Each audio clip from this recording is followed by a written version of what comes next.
Hello, hello. Happy Tuesday. Coffee Man's here. Coffee Man's here. No stool stream. No stool stream.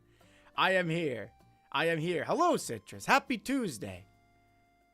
How's it going? I feel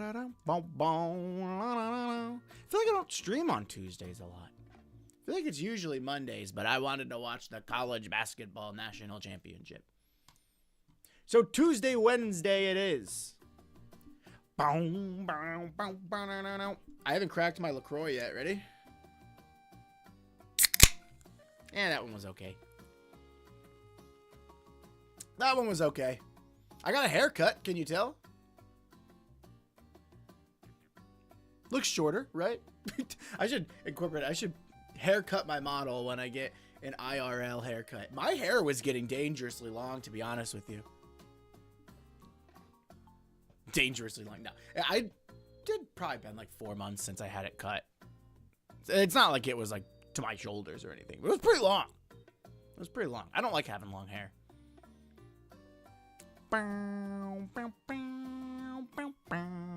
You can't tell. You're joking. You're joking. Well, if I ever make a live 2D model, maybe I definitely will throw a couple of different hairstyles in there. Man, spring is in full swing, and it is starting to really get to me. I know I talk about it a lot when spring rolls around, but my allergies get so bad. And like I feel like I just get like crazy mood swings. Cause it happened again. We had like 70-degree weather when I went to visit my parents for Easter weekend. Rolled up on Saturday, beautiful. When I rolled out on Sunday, there was some snow falling. And I was like, come on. It looks longer. You think so? Honestly, the back is really long. The back kind of looks like how my hair looked before I got it cut, with it like fraying out to the side. Except on the model, it looks intentional. But on me, it just looked like I rolled out of bed, which sometimes I did roll out of bed and not necessarily put a lot of effort into my appearance that day. Perks or not perks of working from home, I guess.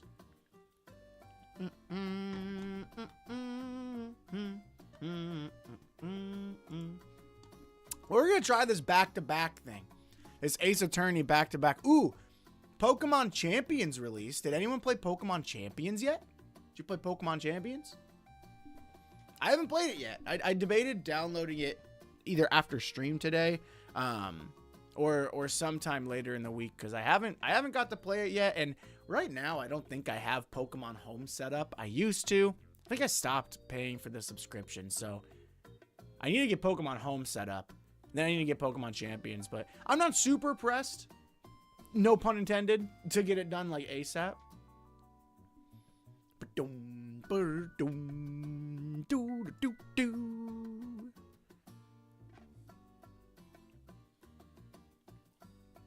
However, today we start the back-to-back. So I want to stream tomorrow, barring any like unforeseen issues that arise. I've cleared my schedule because I really want to start chewing through these games maybe a little bit quicker. And I know that the occasional back-to-back isn't going to make a huge difference, but I do hope it speeds things along a little bit. But today should be pretty easy. It should be a baby case. I should be able to listen.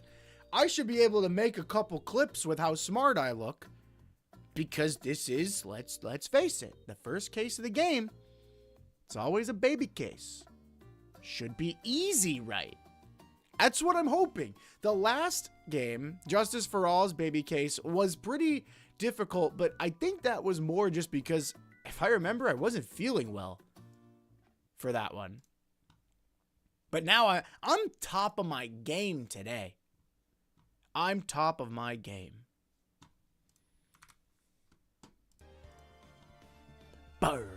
As always, let me know about volume.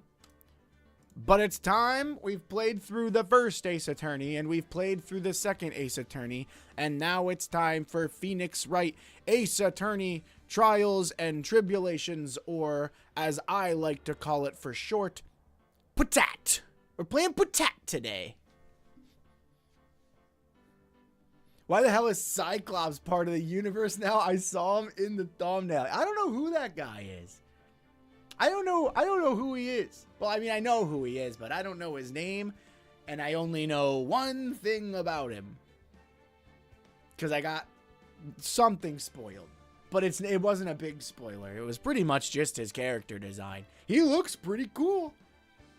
I don't know if we'll meet him in Babycase. Do you think we're meeting Pain today? Do you think Pain's going to be on the other side? I have a feeling he probably will be. Bum, bum, bum, bum, bum, bum, bum, bum, bum.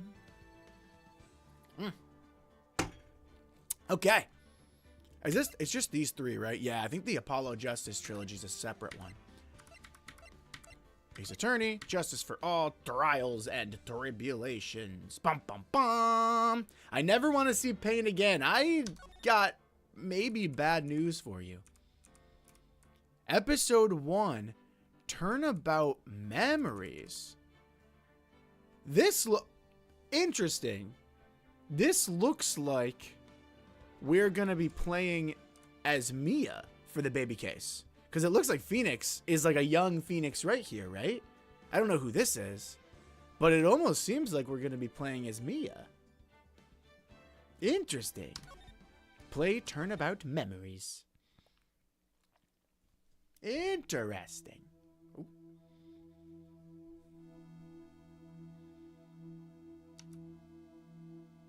How did I get into this mess? Boom. Why? Why did I do that?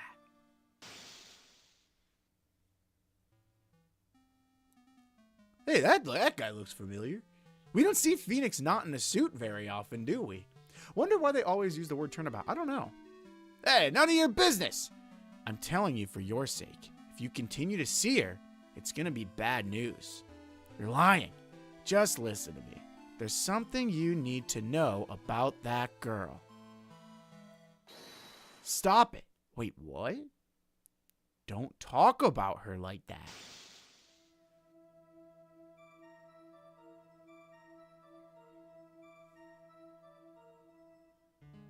No way! It wasn't me. I didn't do it.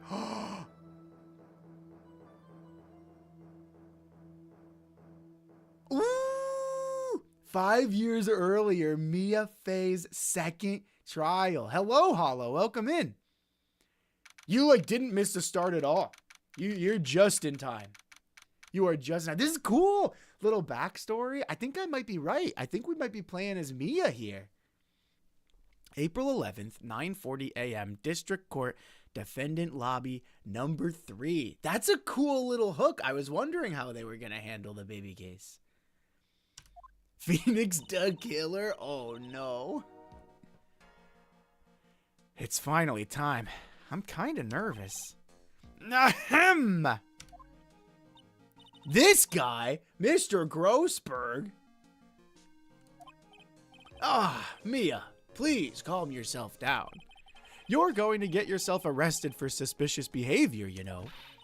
What are you talking about? I am relaxed, Mr. Grossberg. Look at me. I'm relaxed. Let go of my... Is it lapels? Lapels? Haven't seen this dude since the Legend of Red White. Yeah, didn't this guy just straight up leave Maya to rot? Didn't he just refuse to take the case because of Red White? I don't like this guy.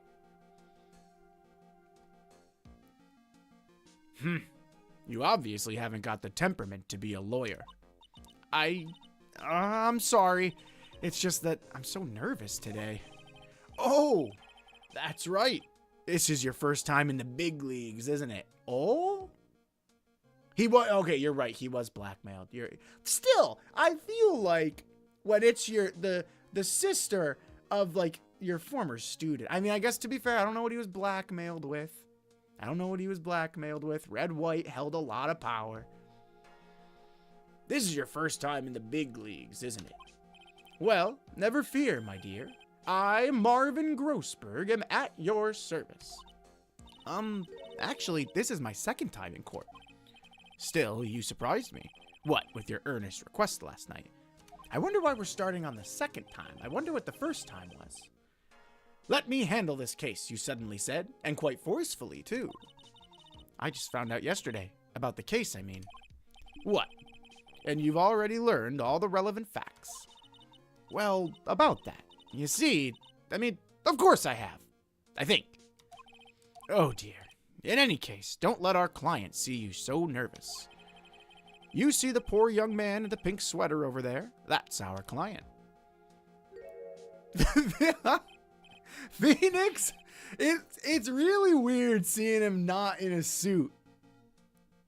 I mean, he's got to be, what, like 16 here? He's got to be pretty young. He's, what, 23, I think, in the last game? 24? This is your favorite tutorial case. Ooh, excited? Dude, he's just a kid. Good morning there, everybody. Good morning. Try to keep smiling, Mia. I just want to say, I'll give it all I've got. Yep, it'll be fine. No prob. Oh, he's very sick.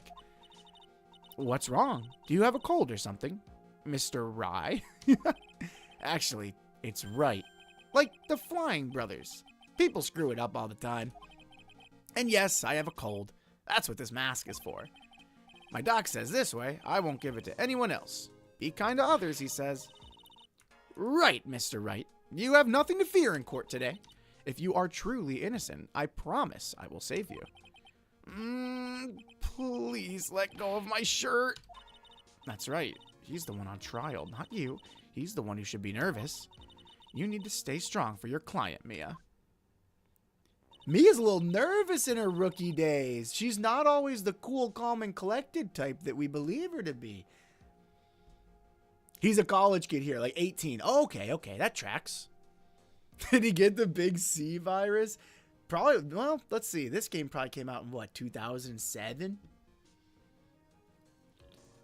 So probably not the Rona. My name is Mia Fey. I'm still pretty new at this lawyer thing. The first time I appeared in court was a year ago. Interesting. So she had her first trial a year ago? Oh, but that trial traumatized me so badly, I thought I'd never set foot in another courtroom. It's been 1 year since then, and, well, here I am again. But this time I'm going to win. For my client and for myself. Interesting. I wonder what happened the first time. April 11th, 10 a.m., District Court, courtroom number 2. Is this a young Payne? No way. The defense is ready, Your Honor. She's so cool. Mia's so cool. The prosecution is ready, Your Honor. Wow. Listen, if Phoenix is 18 here, that means at the start of the first game, it's been like 5 years. 5 years took a lot out of Payne. He lost most of that hair, didn't he? This is... You know, I can't say it's necessarily a bad thing. I can't say I'm a fan of this haircut or the Christmas suit he's got going on here. But alas, you know what? Maybe he's a little bit more tolerant in his younger years. Oh, it did say 5 years earlier. That's right. Different hair for both of them. Well, who does this look like? He looks like, what hairstyle is this?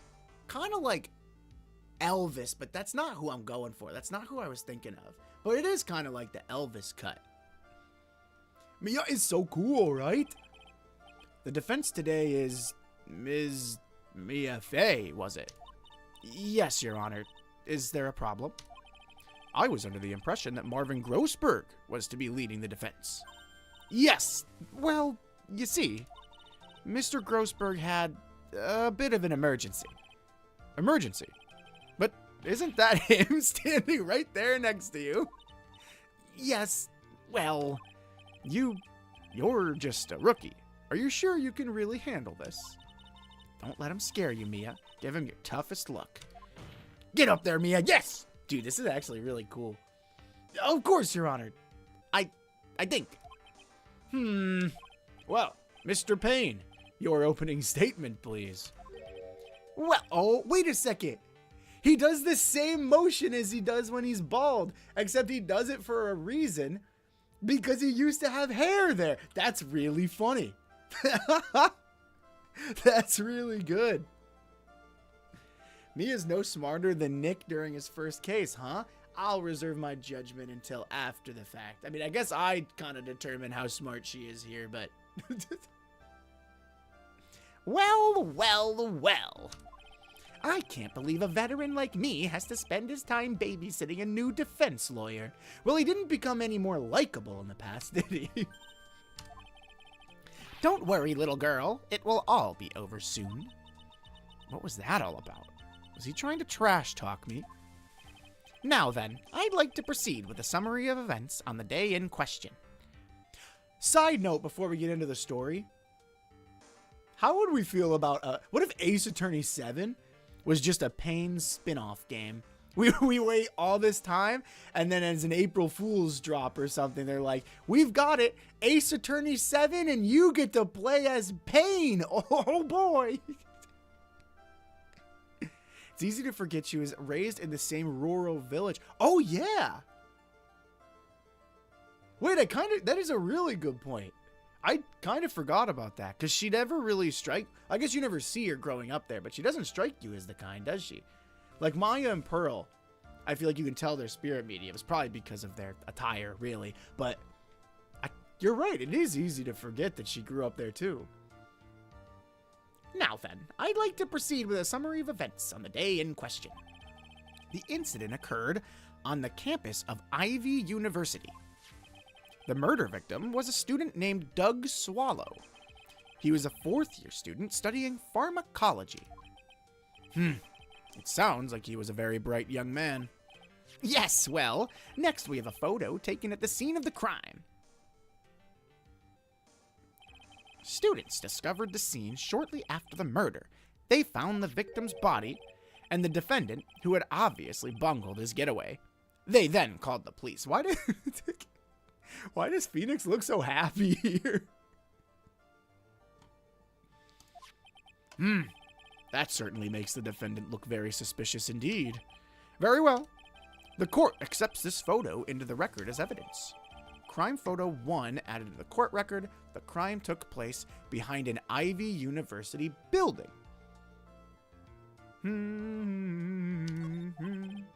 By the way, I can't quite tell the cause of death from this photo. Your reputation for sagacity is well earned, Your Honor. The truth is that this victim died a rather unusual death. An unusual death? What do you mean, Mr. Payne? Well, perhaps the defense would like to take this question. A simple question. I thought I might loosen you up a bit. I am a genteel man, if you will. A what? Stand up to him, Mia. You know, I am always a sucker for character designs where the hair covers one eye. So this look, I really dig this look on Mia. Stand up to him, Mia. Show him what you're made of. A perfect opportunity. Well, what was it? The cause. Go on. Please say you know at least this much. I'm sorry. I didn't get a chance to read through the whole file. Oh, Mia. She is just a rookie after all. My hemorrhoids are beginning to act up. Now see here. The details of the case are filed under the court record. But you knew that already, didn't you? The court record. I think I can see that by pressing tab. All the weapons we need can be found in the court record. Take a good, hard look at the data there and think carefully before you answer, my dear. Yes, sir. I'll do just that. I've got to stay calm. I can't let that prosecutor get the better of me. The court record. Okay, let's take a look. Listen, it can't go any worse than the last baby case. And like I said, I'm not ill this time, so I have pretty high expectations for myself here. I'm Val ranked, so good. Ooh, good luck. Good luck. I'm listening. No worries. Good luck on your games.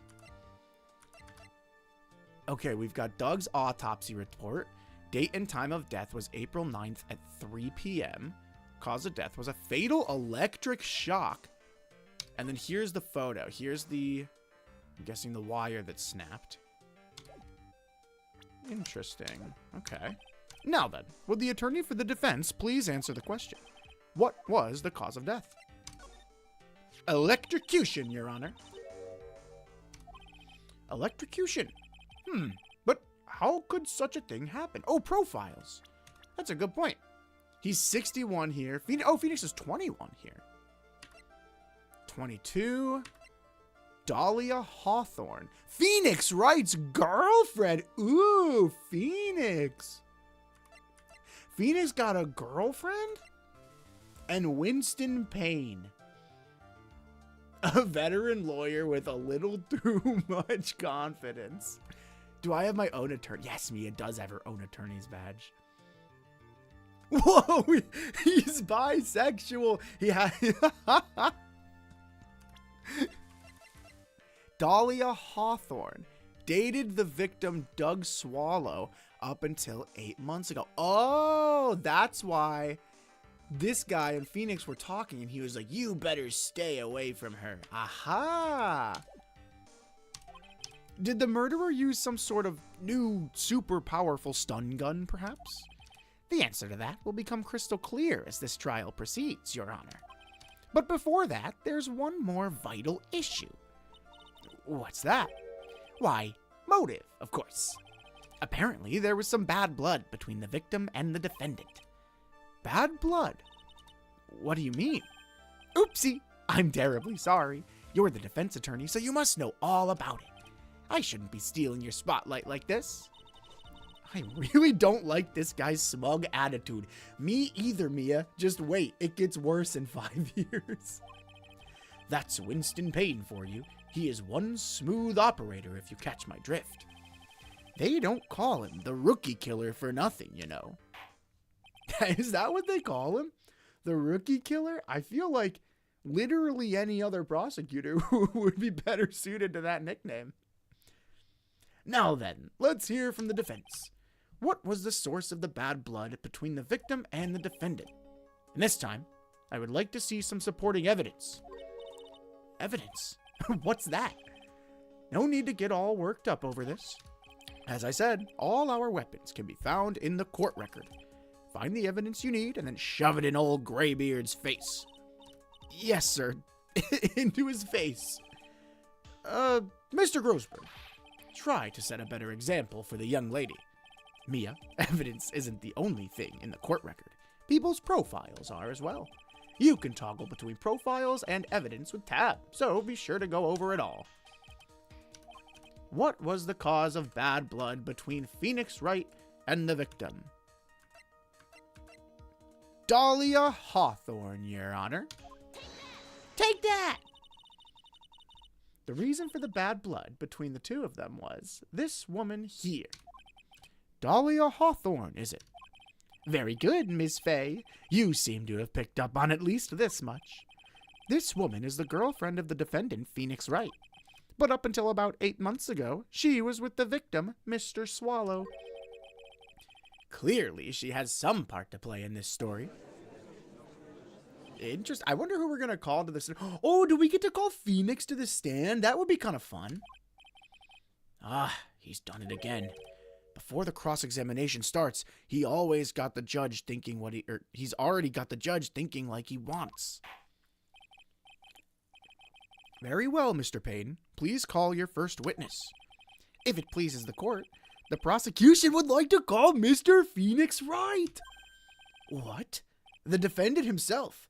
Well, Miss Fay? It's fine. After all, Mr. Wright is innocent, right? The defense has no objection. Very well. Boom.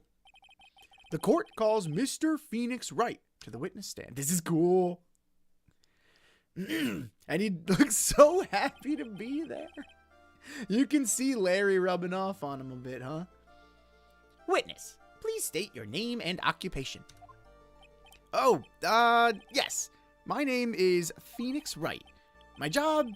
Well, right now, I guess I'm a suspect. I don't know if that counts as a job, Phoenix. No. He means what you did, or he means what did you do before you were arrested? Oh, achoo! I was a university student. Mr. Wright, you understand that. Whoa! But I didn't do it. I'm innocent, I tell you. I'm telling you, I was... Would the defendant please refrain from passing on his cold to the rest of us? The mask isn't doing a lot of work there. It seems like it keeps flying off his face. It seems the witness has something he wants to say. Well then, Mr. Wright, please tell us about your relation to the victim. Right away, Your Honor. Oh? Excuse me. He's got to hold 2 brain cells this time in the story. This is before law school, you know? He gets sharp later on. Witness testimony, the victim and I. I admit I was there, but I'm not a killer. All I did was find his body. I hardly knew the guy to begin with. I never even talked to that stuck-up British wannabe. Interesting. How much are we going to be able to pick apart his testimony, I wonder? So you hardly knew the victim? Right. Like I said, I'm not a killer. Whew.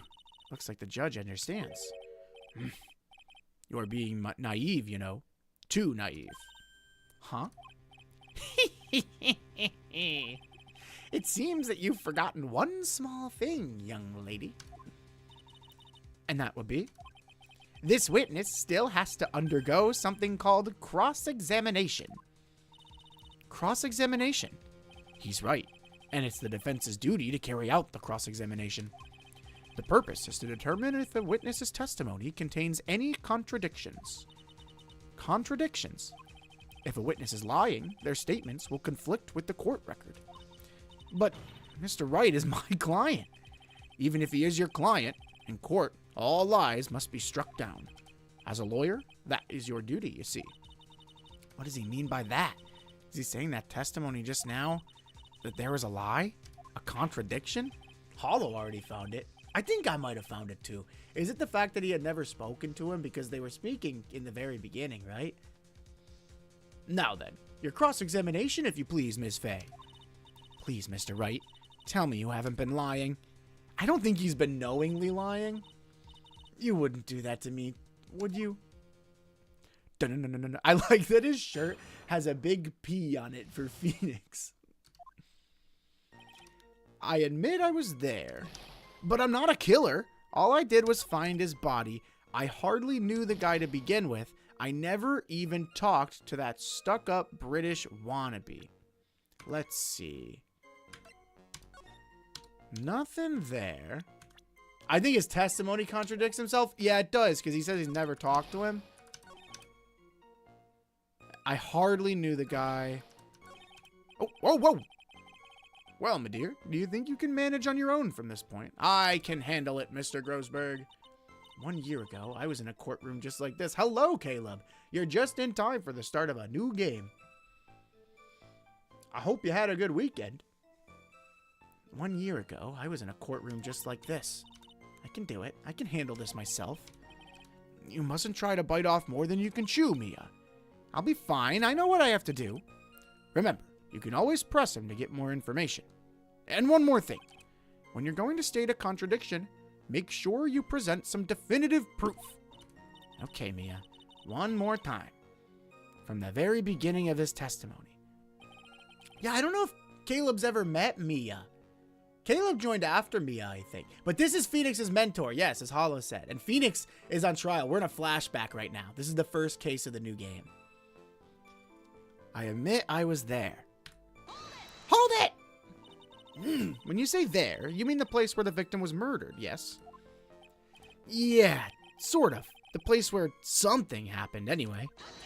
Oh, okay, his voice didn't change in the 5 years. Something? You can't hide what happened. We have photographic evidence. Anyway, Mr. Wright, what were you doing at the scene of the crime? I thought you said you didn't know the victim, Mr. Swallow, at all. It was just a coincidence. We bumped into each other by accident. A coincidence, huh? But I'm not a killer. All I did was find his body. Hold it! You say you found the body, so who called the police? Huh? It was definitely raining that day because of the umbrella. I wonder if this doesn't have an actual murderer at all, and this was just like an unfortunate accident. Unfortunately, it was some other students that notified the police. Other students? That's correct. They were witnesses. Phoenix, this one shot here. Listen, I know you're innocent and all, but this one shot's pretty tough. Witnesses who saw the defendant standing there next to the body in shock. What? Is this true, Mr. Wright? He's definitely sick from the weather. Could you stop sneezing every time you're in a bind? Well, it's true that I was pretty shocked when I found the body, but I hardly knew the guy to begin with. Aura farming on him? He was kinda, wasn't he? He was kinda aura farming. So you didn't know his face or even his name, right? Right. Well, no. I mean, so which is it? Did you know him or not? Now, see here.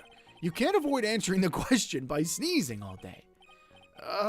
Well, I guess I did know his name. News to me. Why didn't he tell me that before? I heard he used to date Dolly. Dolly? Who is this Dolly person? Ah, yes. That would be the defendant's lover, Miss Dahlia Hawthorne. Oh, I see. Ah, young love, so bittersweet. But that's all I knew about him. It seems weird Phoenix being cross-examined when he was the one cross-examining. I know. A little origin story, right? I assume we're going to play as him later. This is just a flashback. I never even talked to that stuck-up British wannabe. Mr. Wright, you stated the following in your testimony. I hardly knew the guy to begin with. That's right. I mean, why would I even... But that doesn't sound right. If you hardly knew him, then why would you say that the victim was a stuck-up British wannabe? Oh!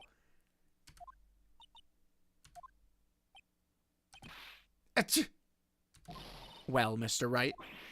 No, it wasn't me. I'm not a killer, I swear. Oh, Phoenix, that's not what we're asking. I know you're nervous, but get it together, man. I love seeing front-facing Phoenix in these games. It's never quite the same when they go 3D. Yeah, we don't see Phoenix from the front view, do we? Like, ever, now that you mention it. It's always at an angle. Mr. Wright, I will give you an opportunity to revise your testimony. How is it that you knew the victim was, as you put it, a British wannabe?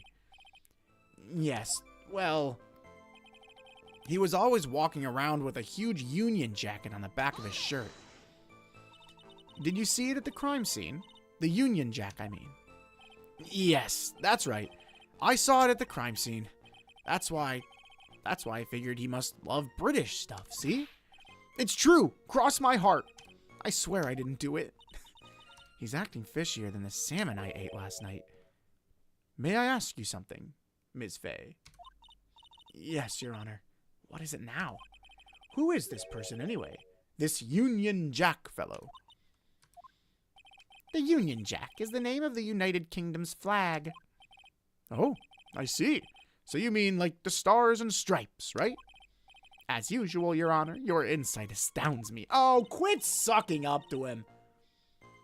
Ah. Hey, something just occurred to me. Isn't there something strange about this bit just now? Mia, there is a contradiction here. Mr. Grossberg, quickly now, show that boy you mean business. With evidence, I mean.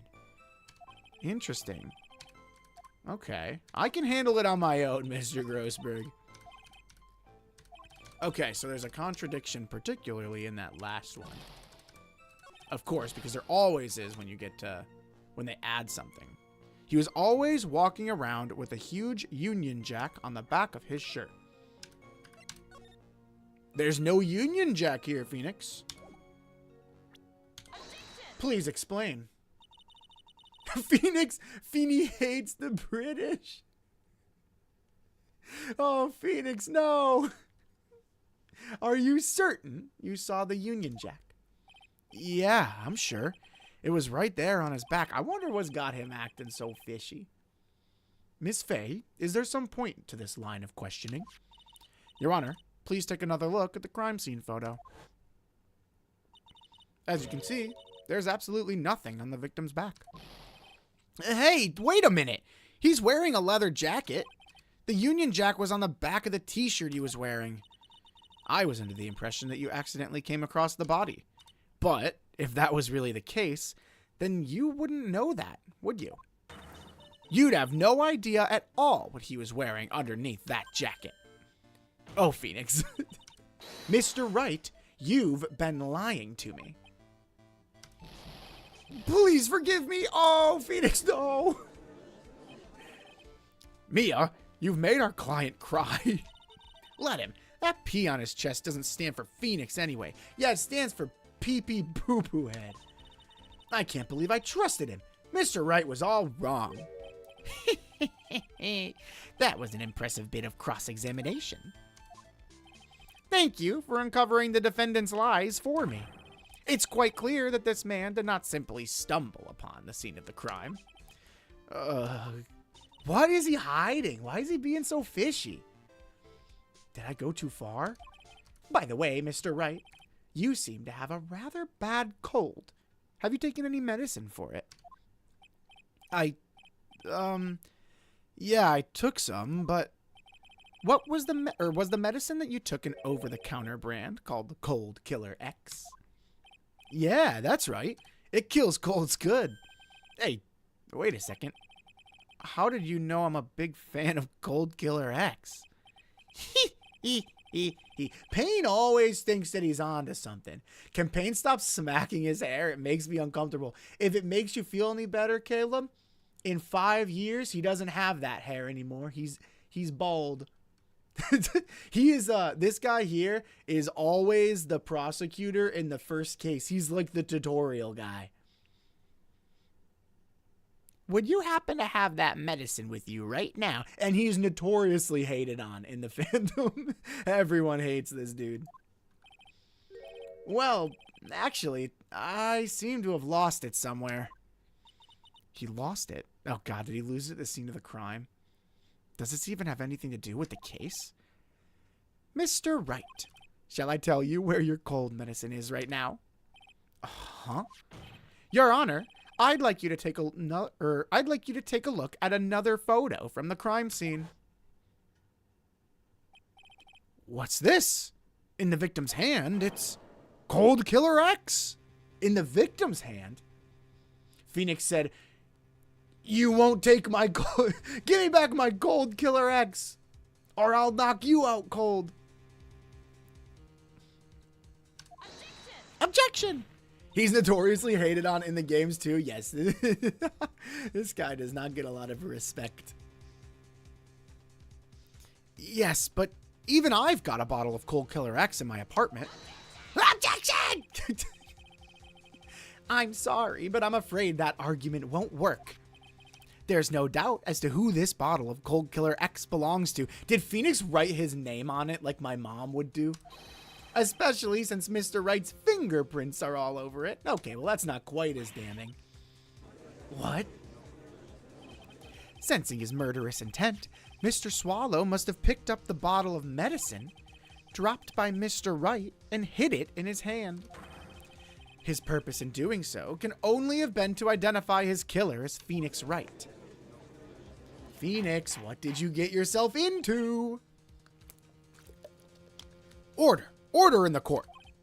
Your Honor, I'd like to present this photo and bottle as evidence. Very well. The court will accept them into the record. Crime photo 2. Added to the court record, the victim's watch stopped at the time of death. Cold Killer X added to the court record, found clutched in the victim's hand, covered in Wright's fingerprints.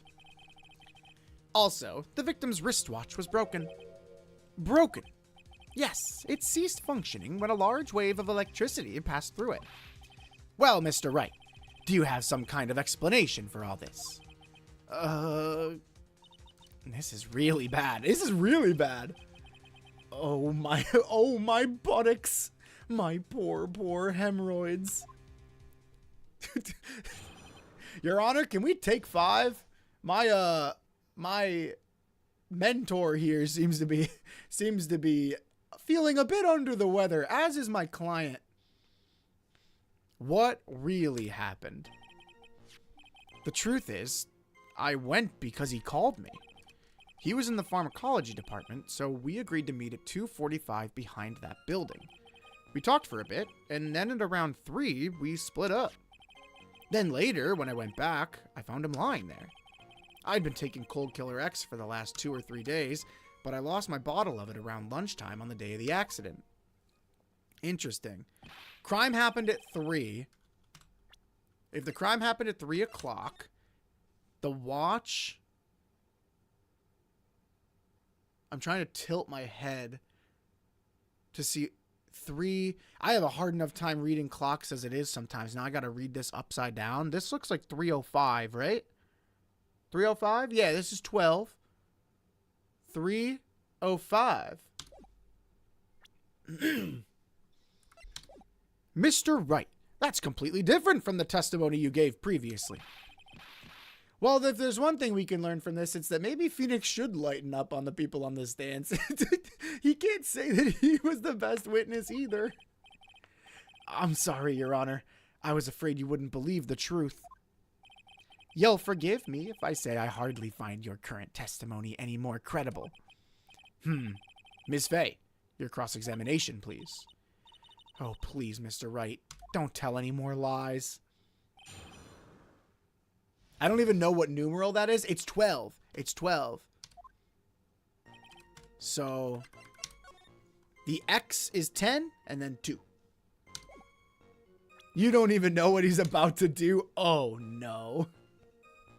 The truth is, I went because he called me. He was in the pharmacology department, so we agreed to meet at 2:45 behind that building.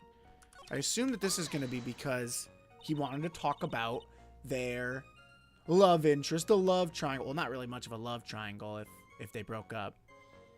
Had you ever met the victim before then? No, never.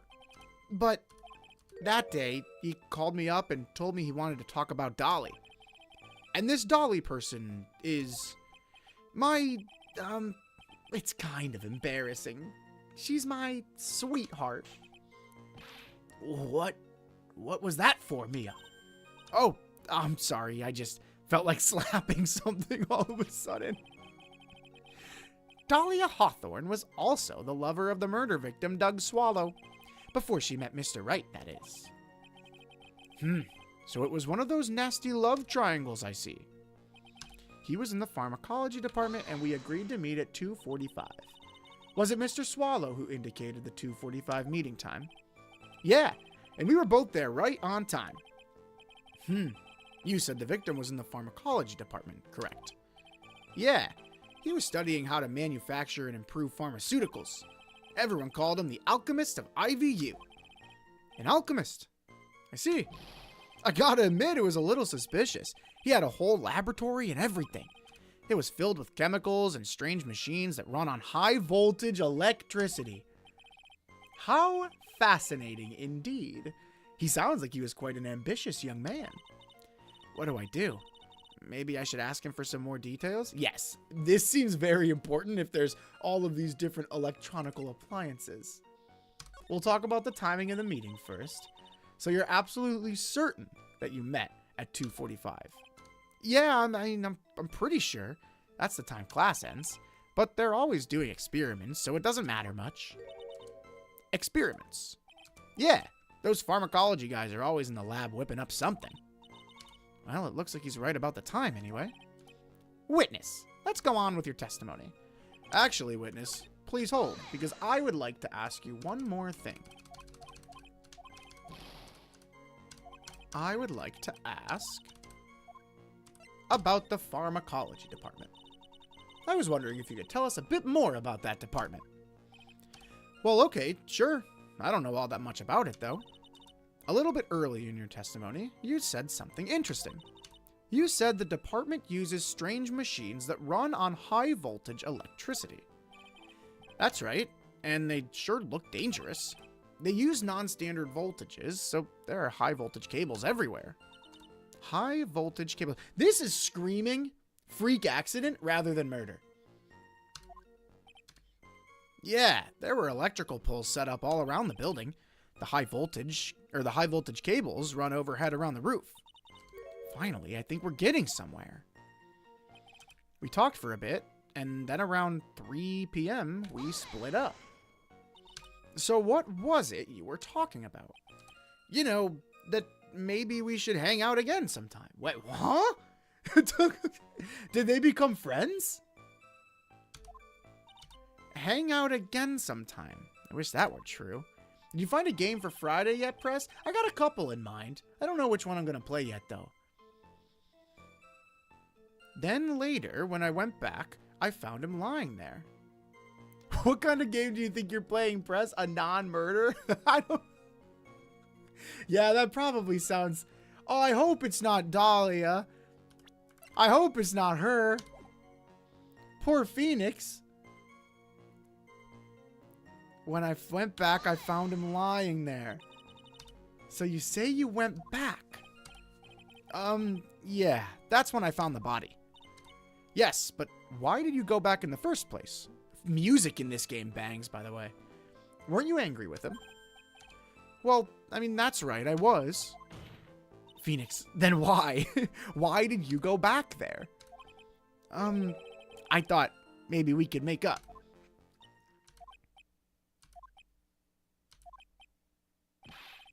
Touch you? Judging by the atmosphere, I'm pretty sure no one is buying this.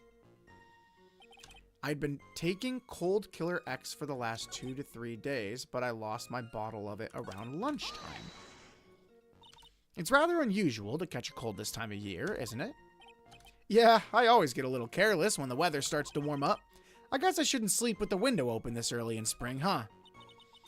I suppose common sense is not always common. So, did anyone else know that you were taking cold medicine? Well, I always took one after meals, so I'm pretty sure all my friends knew about it. But I lost my bottle of it around lunchtime that day. On the day of the incident, what did you do for lunch? Huh? What does that have to do with anything? You can never be too sure. I always eat with Dolly, just the two of us. Dolly's homemade lunches are just the greatest. Her mini omelets are magically delicious. That's Lucky Charms, right? Why did you punch me in the jaw? Oh, sorry. I just felt like hurting someone all of a sudden. Mia. Mia, relax. I think that's enough for now. I do like the idea of when Mia gets stressed or frustrated, she just punches the most nearby. Phoenix slams the desk. Mia just punches the person beside her. So the defendant and the victim met at approximately the time of his death, 15 minutes prior, and then the defendant returned to the scene for some unknown reason. Well, not unknown, he wanted to make amends.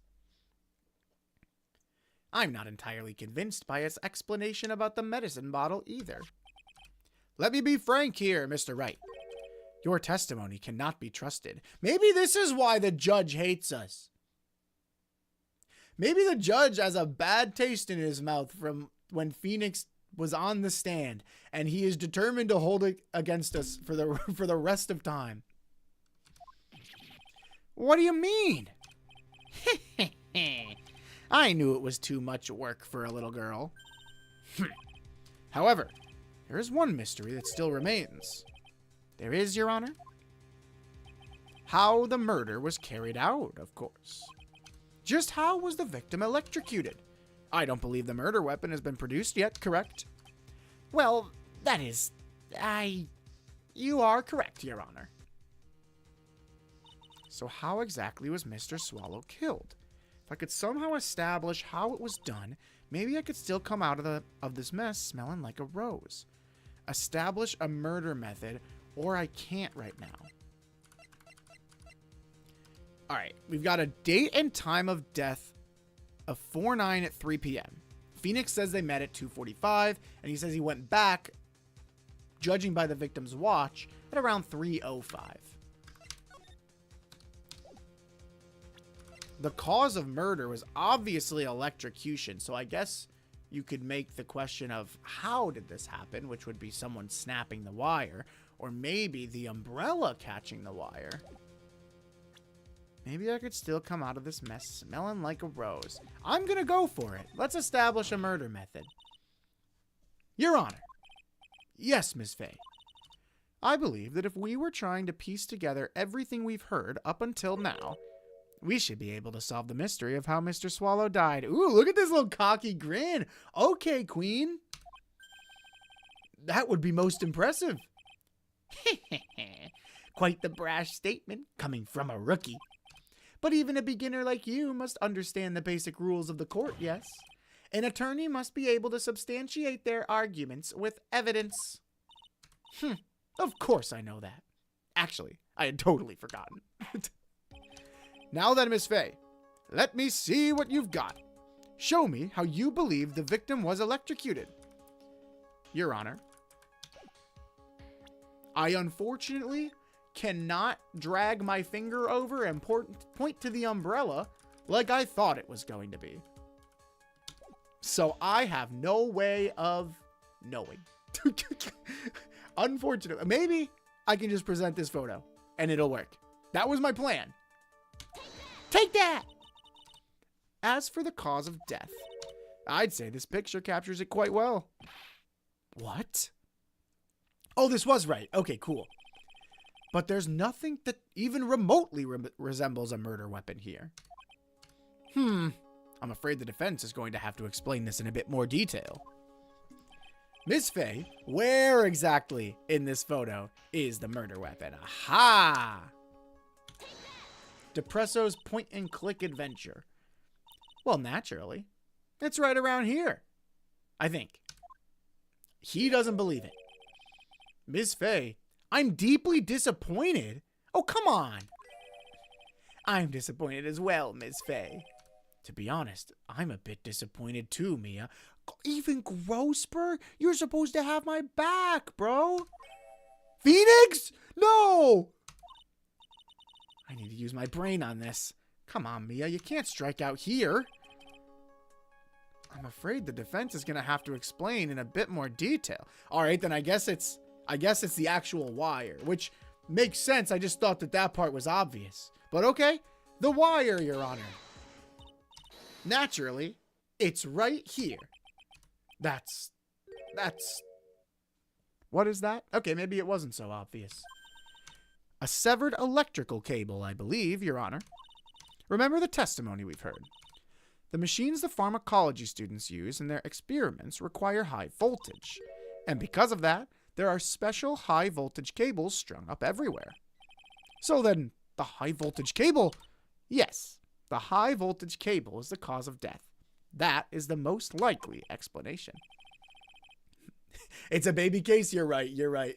My bad for overthinking the baby case. That certainly sounds plausible. Well, Mr. Payne, what do you have to say about this? Well, I believe some praise is in order. I don't need praise from you. Don't toy with me, old man.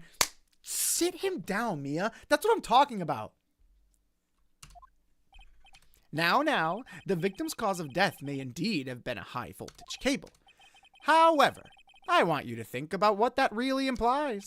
The only one who had the opportunity to use the cable as a murder weapon was the defendant.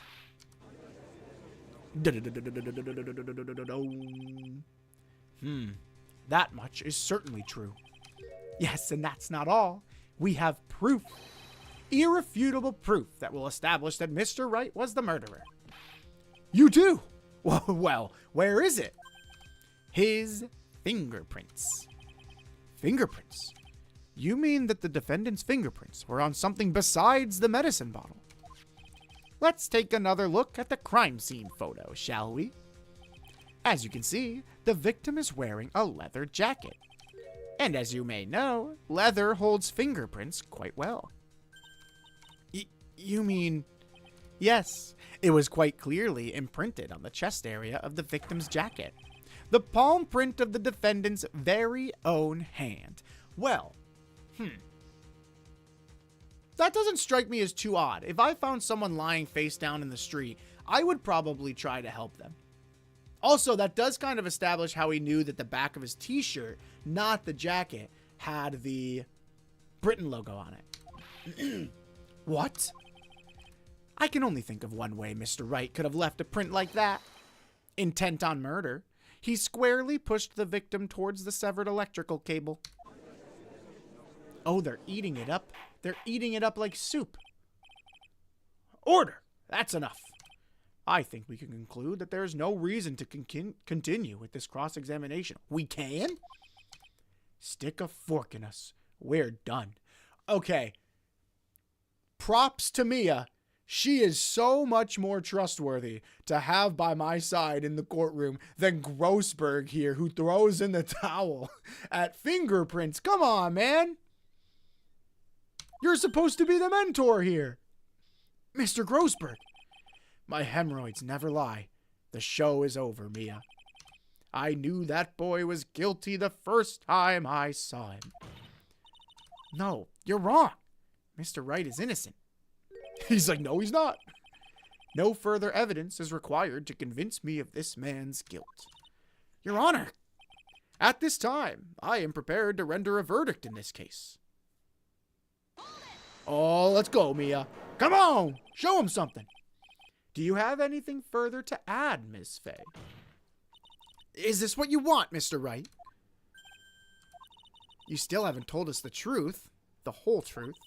If you don't say something now, the judge is going to hand down his verdict. But I can't. I can't say it. If I told you what really happened, then I'd be... It's okay, Mr. Wright. I'm your attorney. You can trust me. Miss Fay. Oh, serious time. No matter what it is you have to say, I believe in you, and I'll represent you to the very end. What are you objecting to, Payne? We've already established the defendant's guilt. There is no further need for him to say anything. Wait a minute. Mr. Wright, I'll tell you what really happened. But I've already told you, Mr. Wright. There's no need for further... I did it. I admit it. I pushed him. Oh, Phoenix. It's my fault.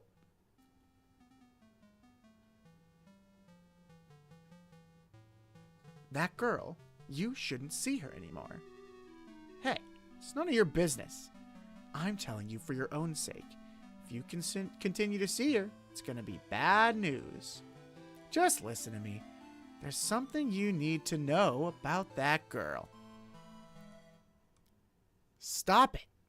Don't talk about her like that. And he pushed him.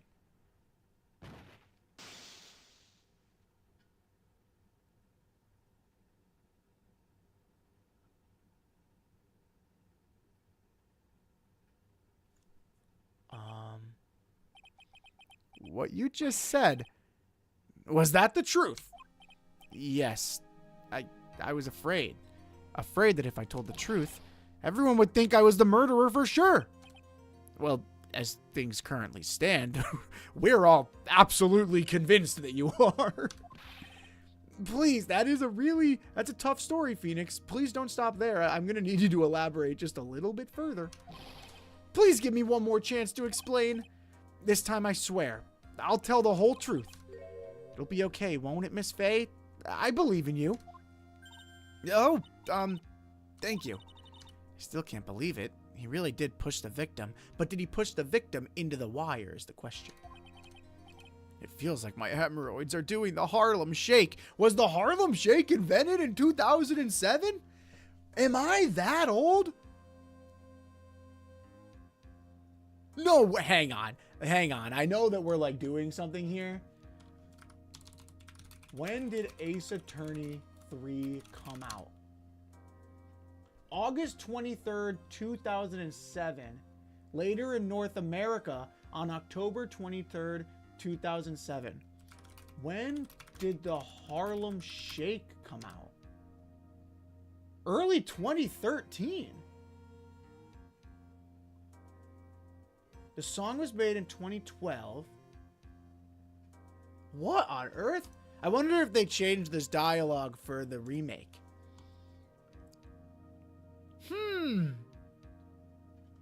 Well, anyway, his hemorrhoids are doing the Harlem Shake.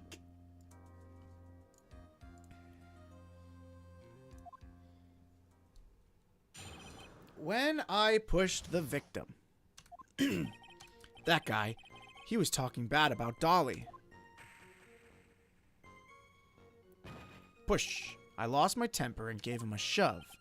At that moment, I heard some kind of loud noise.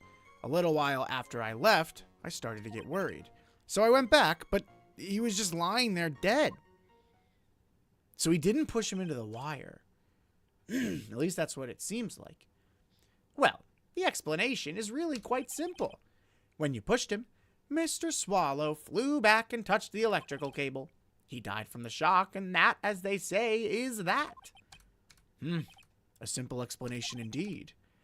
At the time of the incident, a light rain had been falling. Wet from the rain, the victim was more easily electrocuted. But when I pushed him, there weren't any electrical cables nearby. It also seems like Phoenix pushed him on his back, but the crime scene photo has him laying on his stomach.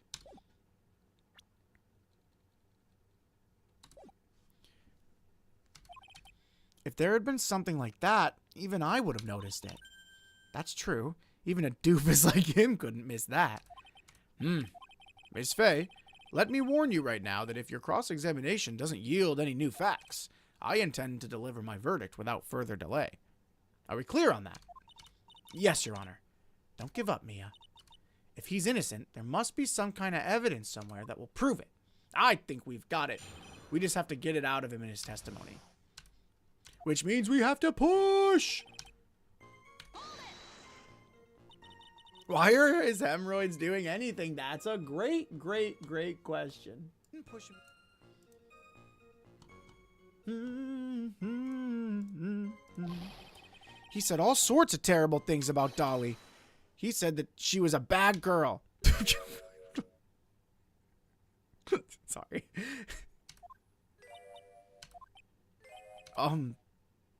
Is that all? Yep. Well, Miss Faye, you heard him yourself. Oh boy, you're not doing yourself any favors here, Mr. Wright. Please don't make this harder for me than it already is. Anyway, after he said that, I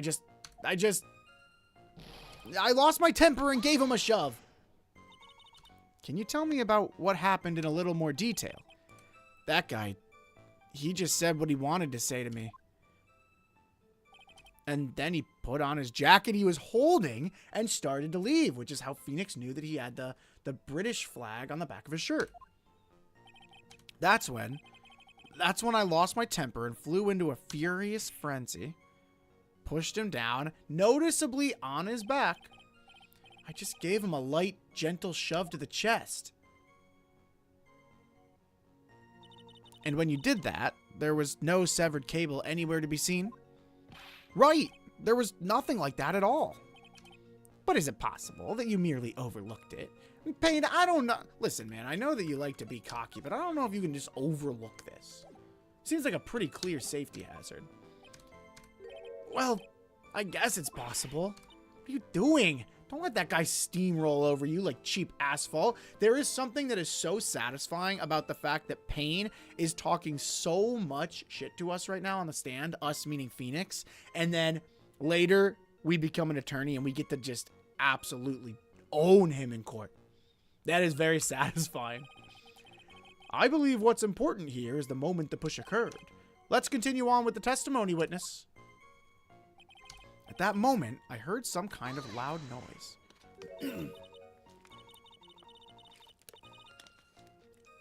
A loud noise? And what would you say that loud noise was, Mr. Wright?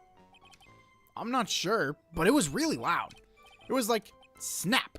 You know, come to think of it, I wonder what that was. The wire snapping, perhaps? Clearly, Your Honor, it was the sound of the victim being electrocuted. I don't think that sounds like snap pain. That sounds more like, "Ah!" You're not qualified to decide that. What should I do? I'm treading on some dangerous ground here. No, I need more details.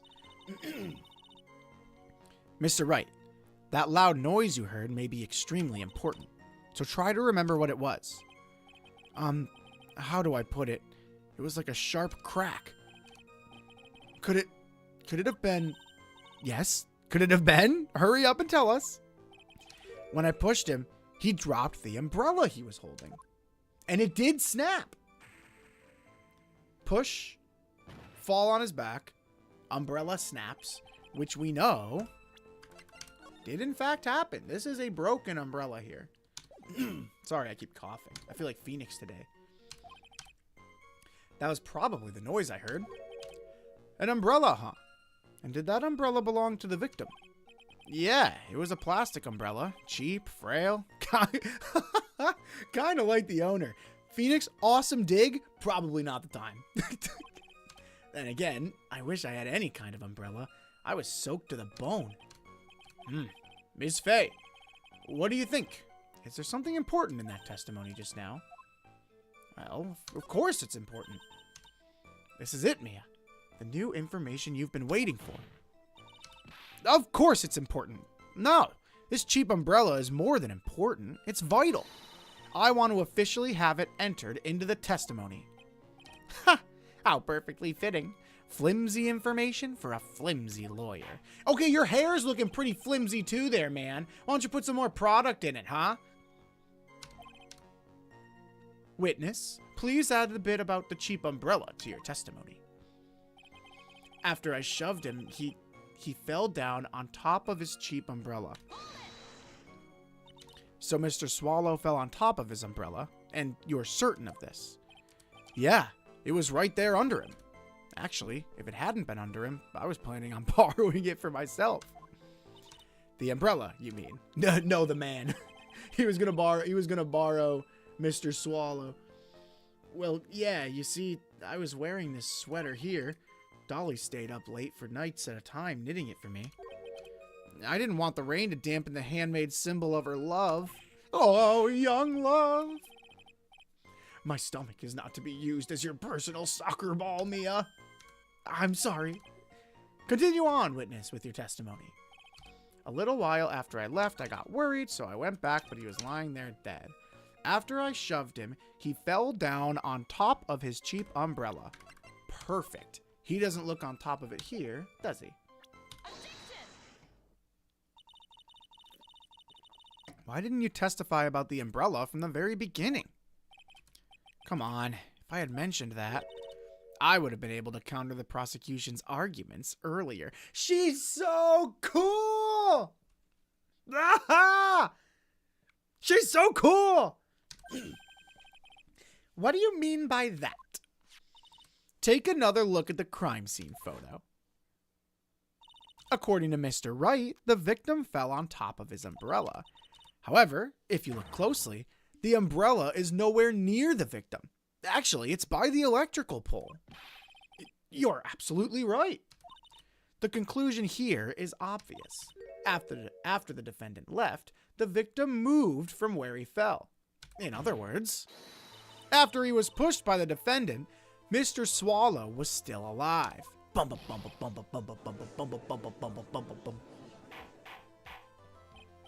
Order! Order! The victim, he moved. Mr. Payne, the umbrella in this photo, where is it now? Well, it was collected by the police at the crime scene. I want it presented as evidence immediately. Umbrella added to the court record, owned by the victim, found broken near an electrical pole at the crime scene. But the umbrella could have simply been blown there by the wind. According to the testimony, the victim fell on top of the umbrella. There's simply no way it could have blown there by the wind. But... Oh, I love seeing Payne sweat. I know this matter of the umbrella seems relatively trivial, but As long as the smallest doubt remains, I cannot render final judgment. No!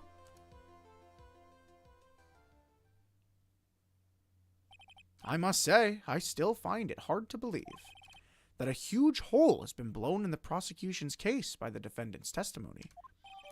Phoenix's testimony added to the court record. The victim fell on top of his umbrella. There was a loud sound when it happened. Well done, Mia. You had no faith in me, Grossberg.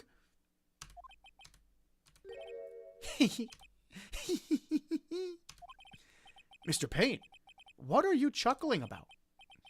Pardon me, Your Honor. It seems I was expecting too much of a free ride. It was foolish to think I could establish guilt through cross-examination alone. I'm afraid I don't follow what you're saying. Let me guess.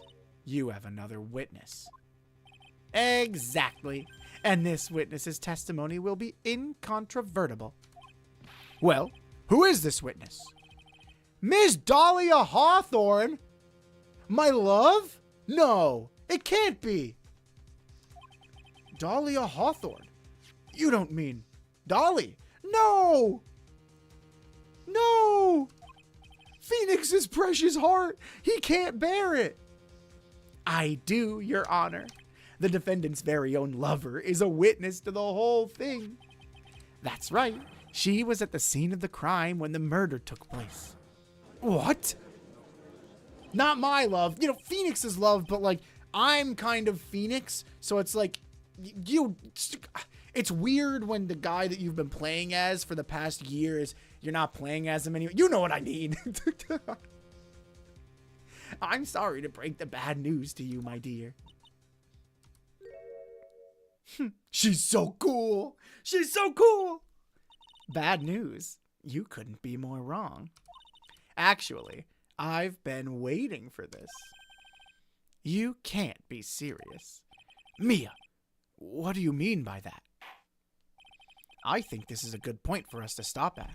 Court will now enter a 20-minute recess. Dude, is she the murderer?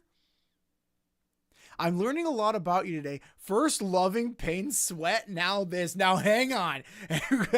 I need to clear some things up. Firstly, I hate pain, sweat. I hate pain, sweat more than I hate pain. Secondly, not my love. Not my Phoenix's love, not my love. Dude, is she a murderer? That'd be crazy. It seems like that's where this is going. Especially if she breaks Phoenix's heart, she's not my love. Afterwards, we will listen to the testimony of Ms. Dahlia Hawthorne. Dun, dun, dun, dun. April 11th, 11:52 a.m. District Court, Defendant Lobby, number 3. Miss Faye, I'm sorry about what happened. You said you loved seeing pains. Whoa, okay. Well, not to dig myself. I feel like, let me think about this for a second. I want to dig myself into a hole here. I like seeing pain, sweat because, well, I like seeing pain, sweat, not pain's sweat. I like seeing, forget it. Forget it. You got me guilty. I love seeing pain, sweat. Clip it. No. Miss Faye, I'm sorry about what happened back there. It's all right. At least you told us the truth in the end, Mr. Wright. Yeah, so I guess I can start to relax then, huh? Relax, my boy. You can't be serious. After hiding such important facts. But the next witness is my Dolly, right? She'll save me. I just know she will. Oh, this is gonna be so sad. Why do you think that?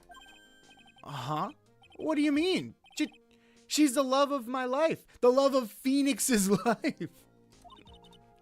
The love of your life, huh? Would you mind telling me more about you and Ms. Dahlia Hawthorne? Well, sure. No problem. This is complex for a baby case. This is fun. Dolly and I, we first met about 8 months ago right here in this very courthouse. 8 months ago is also when her and Swallow broke up. Oh, that's who this is. Actually, I'm studying to be a lawyer on the side. Anyway, one day, she and I just bumped into each other in the reading room downstairs. That's why I really think it was fate that brought us together. As soon as I first set eyes on her, I knew she was the one for me. But what was she doing in the courthouse? This case is directly connected to this game's overarching plot. Oh, I love to hear that. I love to hear that. Why was she in the courthouse? Phoenix is training to be a lawyer. What was she doing there? Here, take a look at this. She gave this to me the day we met as a symbol of our love. She had been wearing it around her neck that day, but then she took it off, but before she gave it to me, she said, I want you to carry this. So she gave it to you as a present, I see. This darling little bottle is filled with memories of my darling little Dolly. It certainly is a little bottle, all right. It makes me so happy. I show it to everyone I meet. Oh, Phoenix, this is so sad. I want to share my happiness with the whole world. Oh. Dahlia's present borrowed from Phoenix Wright. A small bottle necklace given to Wright on the day they met. He shows it to everyone. Anyway. So after that, you and Miss Hawthorne started dating? Yeah, but she's so shy. Every time I see her, she always says the same thing to me. Please give it back now. Wait. Hang on a second. What a strange girl asking for a present back like that. By the way, Mr. Wright, the day you first met Dahlia Hawthorne, 8 months ago, it wouldn't happen to have been on August 27th, would it? Huh? Yeah, it was. But how did you... This happened on August 27th, right here in this courthouse. What's this? A newspaper clipping? Let's see. Murder in the courthouse. What are you reading there? Let me see that. Oh, I see. Mia, I think I understand what you're trying to say. And I think I understand why you suddenly took such a keen interest in this case. Oh, because she did swear off being a lawyer. Or at least she was too, traumatized to go back into the courtroom until this case. You believe there's some connection between these two cases. Am I correct? Interesting. An article from 8/28, August 28th, almost 8 months ago. I hope you don't mind, Mr. Grossberg. I need to finish this myself. Yes, but I'm afraid what you have here will not be enough, my dear. I'll go and have a look in the downstairs reading room and see what else I can find. Thank you. I want to do whatever I can to be of help to you, Mia. Well, it looks like recess is about over. We'd better all get moving. I guess so. That recess sure seemed longer than 20 minutes, though. Interesting. A to be continued in the baby case? How about that? Dude, I really like the music so far.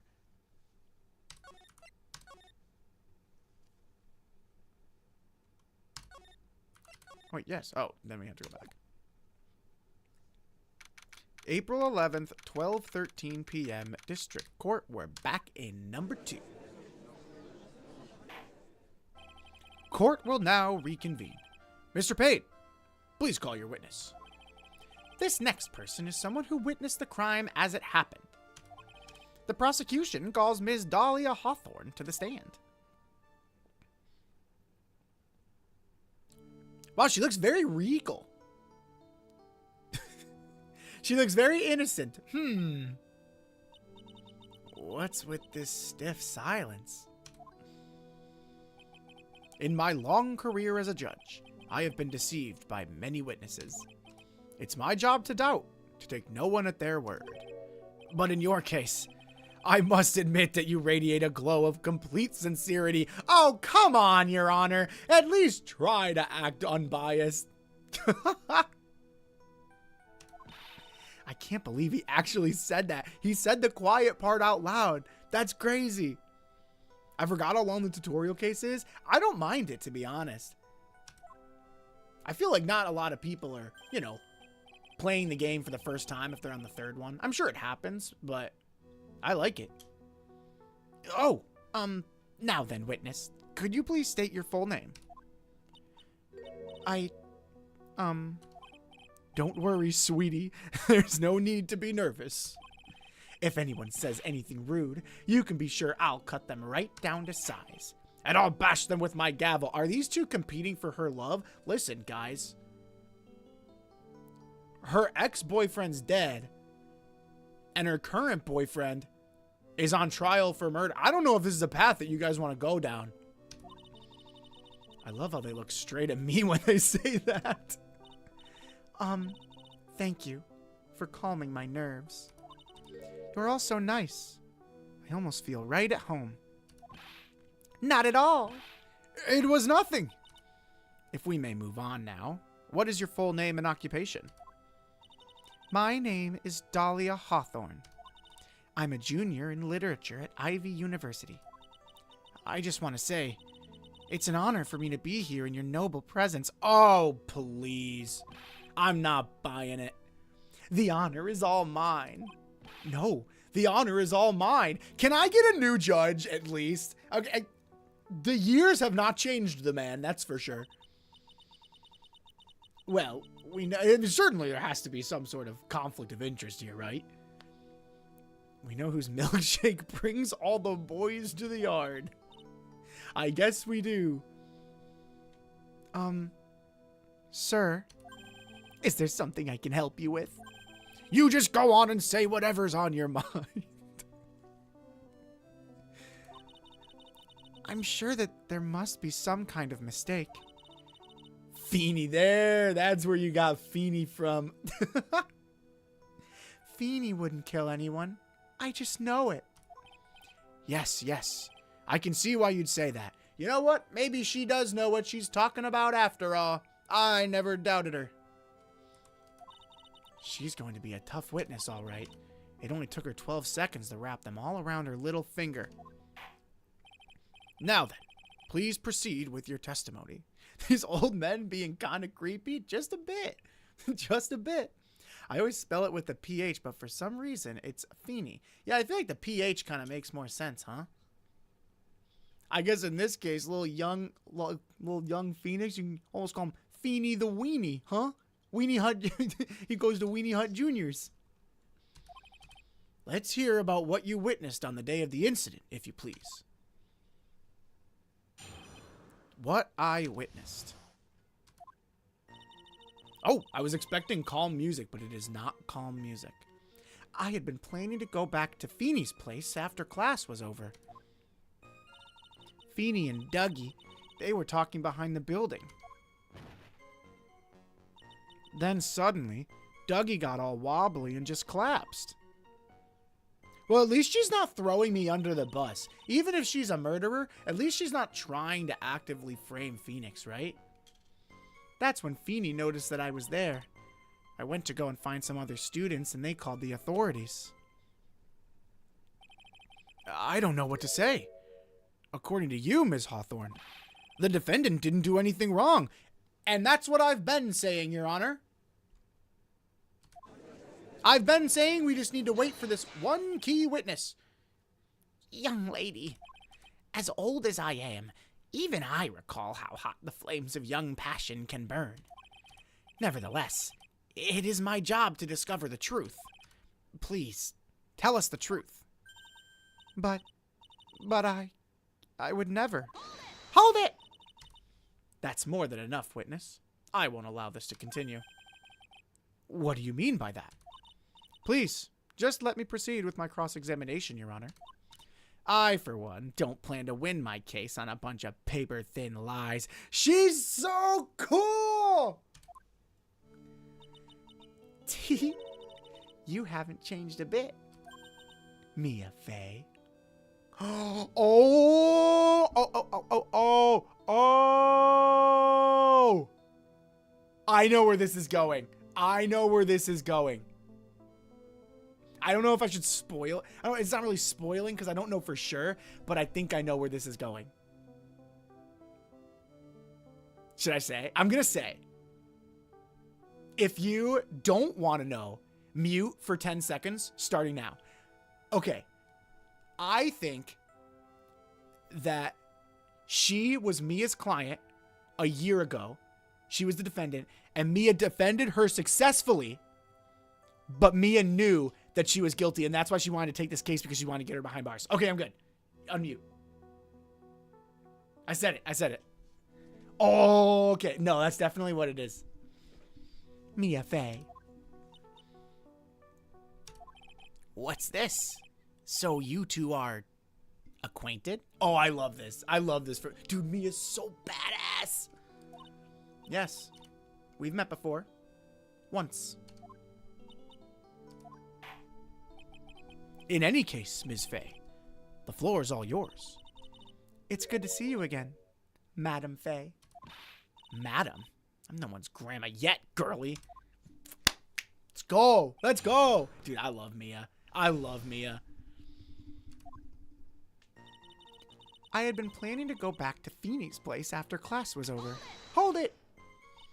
Now, unless I'm mistaken, Feeney, Mr. Wright, is in the art department. If that's the case, then what were you doing by the pharmacology building? Well, I'm in the literature department. I'm studying Japanese senryu poetry. Oh, how wonderful! It's that humorous yet satirical style of haiku, yes. Nothing left to do. When a man reaches this age, sleep is his best friend. That's supposed to be poetry? Sounds more like a midlife crisis. For me to get to the art department, I have to walk through the back area. Ah, yes, I see. That makes sense. When I want to enter the courthouse, I always walk through the front doors. Thank you for that very insightful addition to the testimony, Your Honor. Feeney and Dougie, they were talking behind the building. So who is this Dougie person? Oh, I'm sorry. Doug Swallow. We were dating until about 8 months ago. So what were Dougie, Mr. Swallow, and Mr. Wright talking about anyway? How can you be so mean? Oh, please, don't get the... Oh, come on. I would never eavesdrop. I wasn't raised to be so rude and unrefined. That's right, Ms. Fey. You shut your mouth. It's my turn to cross-examine. You sit there and you be quiet. I'll deal with you in a second. Don't drag the witness down to your level. Why am I being demonized here? Please, go on. What did you see next? Then suddenly, Dougie got all wobbly and just collapsed. Are you saying that the victim just collapsed on his own? Yes.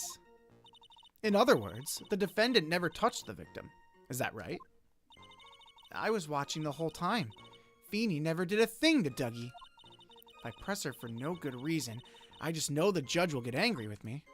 So what should I do about her testimony just now? I would like to show a contradiction, because Phoenix has already testified that he pushed him down, and we have his testimony in paper. Feeble lies are not very welcoming, Ms. Hawthorne. So let's drop them, shall we? What? I would never. Wow! Did not see that one coming. That one actually got a jump out of me. Ms. Fey, I will not allow you to badger this witness.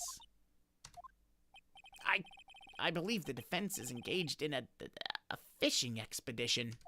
What? That is, she has no supporting... Just staring daggers. I will deal with you later, like I said. Please don't glare at me like that. I'm just doing my job. This is y'all's rookie killer. Right here? This guy? Okay. Okay, yeah, sure. Rookie killer, yep. Now then, Miss Hawthorne. The defendant's palm print was found on Mr. Swallow's leather jacket. It's already been shown that Mr. Wright did, in fact, push the victim. What?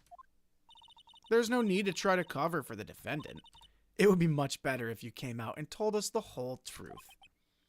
There's nothing to worry about, young lady. Just tell us everything that you saw. Yes, Your Honor. I will. If you don't mind, I'd like to revise my testimony. Looks like we're finally getting somewhere. Now I wonder if she's going to try and throw us under the bus. Actually, I didn't see the moment he pushed Dougie. You didn't see it? Well, I saw the moment when Dougie fell to the ground. And at that time, there was only the two of them at the scene. The defendant, Phoenix Wright, and the victim, Doug Swallow. Yes, that's right. It didn't look like they were fighting, and I didn't hear anything unusual either. So then, what did it look like they were doing to you? I thought they were having a nice, friendly afternoon conversation. That's why Swallow wasn't trying to be some jerk to Phoenix. Swallow here, old Dougie, was telling Phoenix, hey, this girl's bad news. She's a murderer. This is crazy. And that's why their relationship ended 8 months ago. She started dating Phoenix, and that's why she was there, and she was Mia's client, and it's all coming together. This is a really good case. For a baby case, this is actually like kind of lit. I thought they were having a nice, friendly afternoon conversation. Oh, give me a break. That's why I really wasn't watching them all that closely.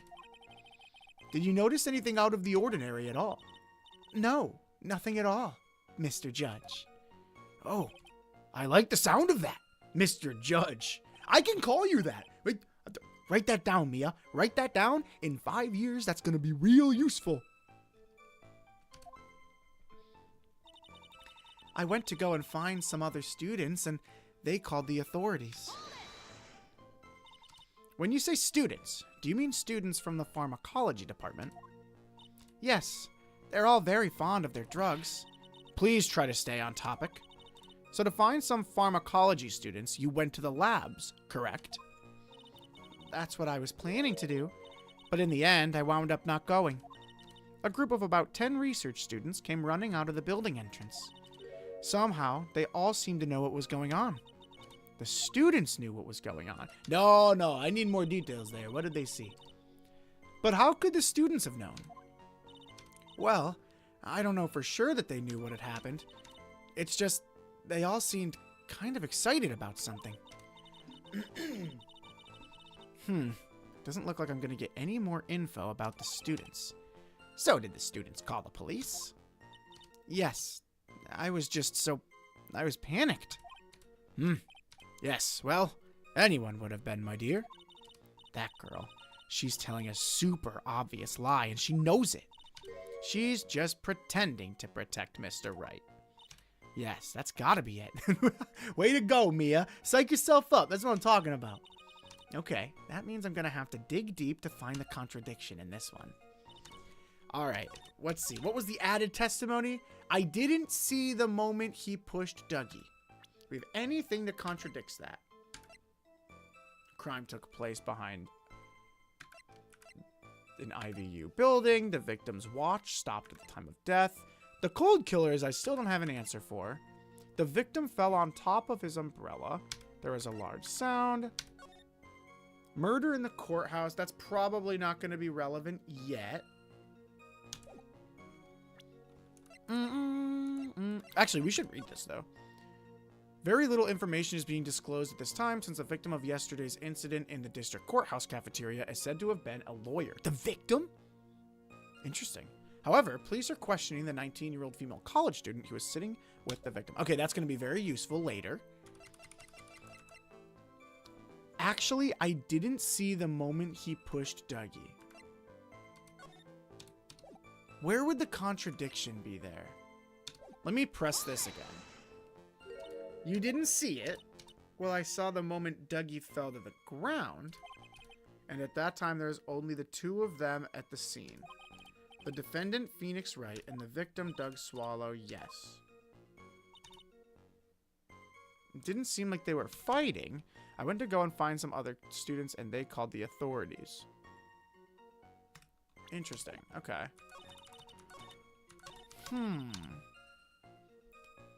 That's not going to be contradicted. Feeny and Dougie, they were talking behind the building. I think that actually tracks. The crime took place behind an IVU building. Good to go there. I didn't see the moment he pushed Dougie. This is where we're going to have to figure it out. I didn't see the moment he pushed Dougie. Then how did she... I didn't see the moment he pushed Dougie. The victim fell on top of his umbrella. There was a loud sound when this happened. Not this yet. I do wonder if he showed this to Doug Swallow, though. I feel like that might come into play.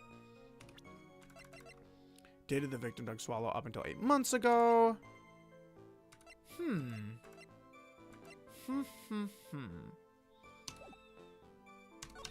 It didn't look like they were fighting, and I didn't hear anything unusual. She's trying to protect Phoenix. She's telling a super obvious lie. It doesn't seem that obvious to me. Does it seem obvious to others? It doesn't seem that obvious to me. She was just pretending to protect Mr. Right. That's gotta be it. Way to go. That means I'm gonna have to dig deep to find the contradiction. I'm gonna have to dig real deep for a baby case. Holy moly. Okay. This is what the testimony was amended to. Because she said, I saw him push him, and then we were like, did you? And she was like, well, actually, no. I didn't see the moment he pushed Doug. Date and time of death. Cause of death was a fatal electric shock. The crime took place behind an IVU building. Okay. This would be the building. Is it a time puzzle? I don't... Is it? I mean, could it be this? Cold Killer X, covered in Wright's fingerprints. Owned by the victim. Found broken near an electrical pole. The victim fell on top of his umbrella. There was a loud sound when this happened. Oh, wait. Okay. Ooh, I was talking about ice cream with my friends. Ooh, yummy. Yummy. I didn't see the moment he pushed Dougie, but she would have heard it, right? Let me press on this one more time, but I think that this is right. I want to try and get this perfect. I want to try and get a perfect case. You didn't see it. Well, I saw the moment Doug fell to the ground, and at that time, there was only the two of them at the scene. But that doesn't necessarily track either, because when I press here, she says that there are research students that were just there. To find some pharmacology students who went to the labs, that's what I was planning to do, but in the end, I wound up not going. A group of about 10 research students came running out of the building entrance. Somehow, they all seemed to know what was going on. The students knew what was going on. But how could the students have known? I don't know for sure that they knew what had happened. It's just they all seemed kind of excited about something. And it doesn't look like I'm going to get any more information about the students. The students called the police. Okay. I think what I am going to do... I think this makes sense. I didn't see the moment he pushed Doug. She saw that he ended up on the ground, though. So she would have seen him fall on the umbrella, and she would have heard it. It's either this or this, I think, that I have to press on. I went to go and find some other students, and they called the authorities. It looked like they were fighting, and I didn't hear anything unusual either. Cause of death was a fatal electric shock. I agree. It doesn't look like they were... It doesn't seem like they were fighting at all. I'm going to go with this. I think that she has to have heard it, right? Phoenix's testimony. Does this evidence establish that the defendant is lying? Don't ask me. You're the one who's supposed to know. Sorry, this is all still kind of new to me. Well, I've got something new for you, too. A new penalty. Objection denied. That's not going as smoothly. I feel like you had the answer and ignored it. Wait, really? I went to go... There were students already there. I don't think I didn't ignore it on purpose. Let's see. I didn't see the moment he pushed Dougie. But when you press her here, she says that it was only those two at the crime scene. It didn't look like they were fighting, and I didn't hear anything unusual either. I didn't hear anything unusual. Loud sound when this happened. Ah, I think this is it. I didn't hear anything unusual, but she would have heard a very loud snap. There we go. You say you didn't hear anything unusual. Is that correct? Yes, that's why I was very relaxed, looking at the scenery around me. Oh, she's so cool! That's nice, but I find that just a little odd. I have here the testimony of your boyfriend, Mr. Phoenix Wright. And he clearly testified to the effect that when he pushed the victim, he heard a sharp, loud noise. He said that? If you were... I can see where Phoenix gets his hit in the desk from. If you were really that close to the two of them, why didn't you hear this noise as well? Objection! Well, maybe the noise just wasn't all that memorable. But according to Mr. Wright's testimony, it was a sharp noise, like a snap. There's no way a noise like that could fail to make an impression.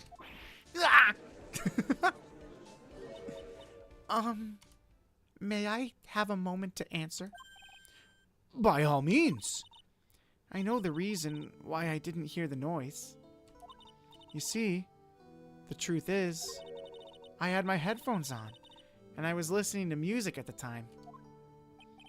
Headphones? You mean that both of your ears were covered? The rain was just beginning to let up, but it seemed as though Thor wasn't ready for his fun to come to an end yet. So the sky continued to flash and rumble. Thunder and lightning, huh?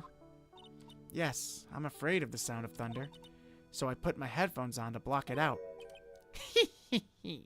Well, Your Honor, as you can see, there weren't any contradictions in her testimony after all. Wait a sec, Mia. That testimony just now, she said something that could totally change this case. She didn't hear anything. She was listening to music, or there was lightning. Which would be... Not that she was listening to music. I don't think that that would do. But maybe that she didn't hear anything. Because didn't she say something to the effect that she... I can't remember off the top of my head. I don't think the lightning would change the whole case, right? I mean, I guess it could because it would strike the electrical wire and cause it to go haywire. But I don't think anyone's accusing Phoenix of cutting the electrical wire. No, I think it's that she didn't hear anything. Because she said it didn't seem like they were fighting, and she wouldn't be able to tell any of that. I'm going to go with this. Your Honor, there's a problem with the witness's testimony. What do you mean? What is this problem? Why are you... He's sweating buckets, man. It's obvious. The problem is that the witness claims to have not heard the snap. Are you deaf? Did you pay attention to the testimony? She said she didn't hear it because she was listening to music with her headphones. Miss Faye, I'm surprised you're going senile before me. Your Honor, in the nicest way possible, you might already be getting there. I don't know how to tell you this. I'm not that bad, I think. Well, the testimony we've just heard seems to be very decisive. The only one that could have killed the victim was the defendant, Mr. Phoenix Wright. No, please. I never meant to incriminate him. This is bad, Mia. If you don't do something, we're going to lose this. Think again. What is it about the testimony that doesn't make any sense? She said something that would totally change... Okay, so it's not that she didn't hear anything. She was listening to music? No, it has to be the lightning. Why would that change the case? I'm trying to think why that would change the case. Well, I guess you could say, why would they be standing outside when it's lightning, right? I guess that... I mean, he had an umbrella, but it didn't seem like he was using it. No, I think I think that it would be weird if there's like lightning overhead and two dudes are just like chilling and talking. You're a bit confused? If you're confused, that does not spell good news for me. I think I'm gonna go with the lightning here. Your Honor, there's a problem with the witness's testimony. She said there was lightning, correct? Wait, and why would you... An umbrella could attract lightning too. That's just dangerous. Well, lightning is actually a large discharge of electricity in the atmosphere, am I right? Now's not the time for a science lesson, Ms. Fay. Yes, Your Honor. Anyway, since the cause of death was electrocution, isn't it possible that the victim died from being hit by a bolt of lightning? Oh! I must admit that the thought had not occurred to me. Just what kind of thoughts do occur to this guy anyway? Mia, I ask myself this every time I play this game. I'm gonna go get more confused by going to AFK for ice cream. Thank you. That's so funny. Talking about ice cream just makes you need it. I feel that. When you need it, you need it. I'm back. Welcome back. This entire case is built on the presence that Mr. Doug Swallow was murdered. But that very premise itself is mistaken. The defense believes that Mr. Swallow was, in fact, the victim of a stray bolt. Wait, I called this in the very beginning. I still think that this girl is guilty. But I did call that this might not be a murder in the very beginning. No, but I still think she's bad news. It appears the defense may be onto something. Could it be that the death was actually accidental? All right, you did it, Mia. Whoa. Ha.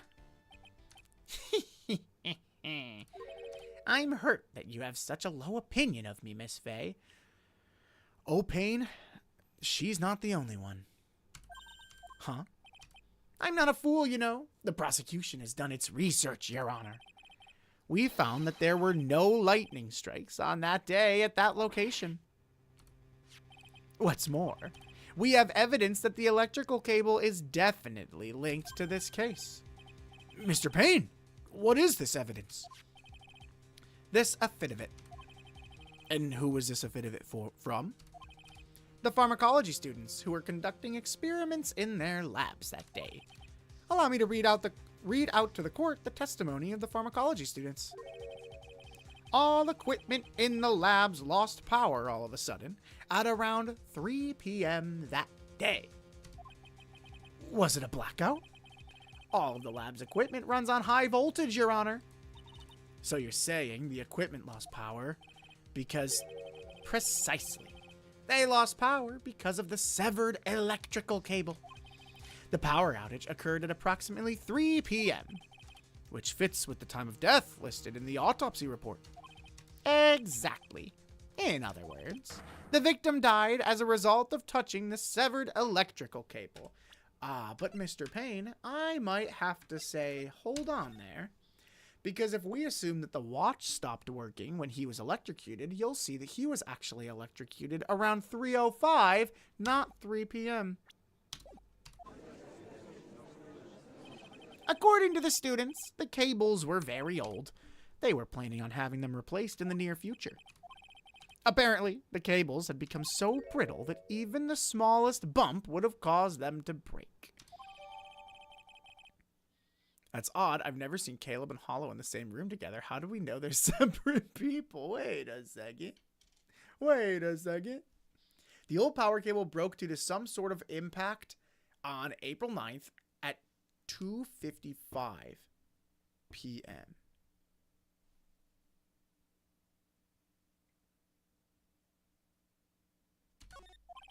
Okay. However, there's one thing that troubles me.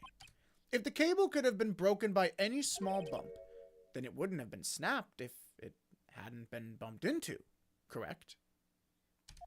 Sounds like we should be suing the university a little bit. It seems really unsafe, right? I feel like if that little bump can cause something like this, I feel like we have a problem on our hands.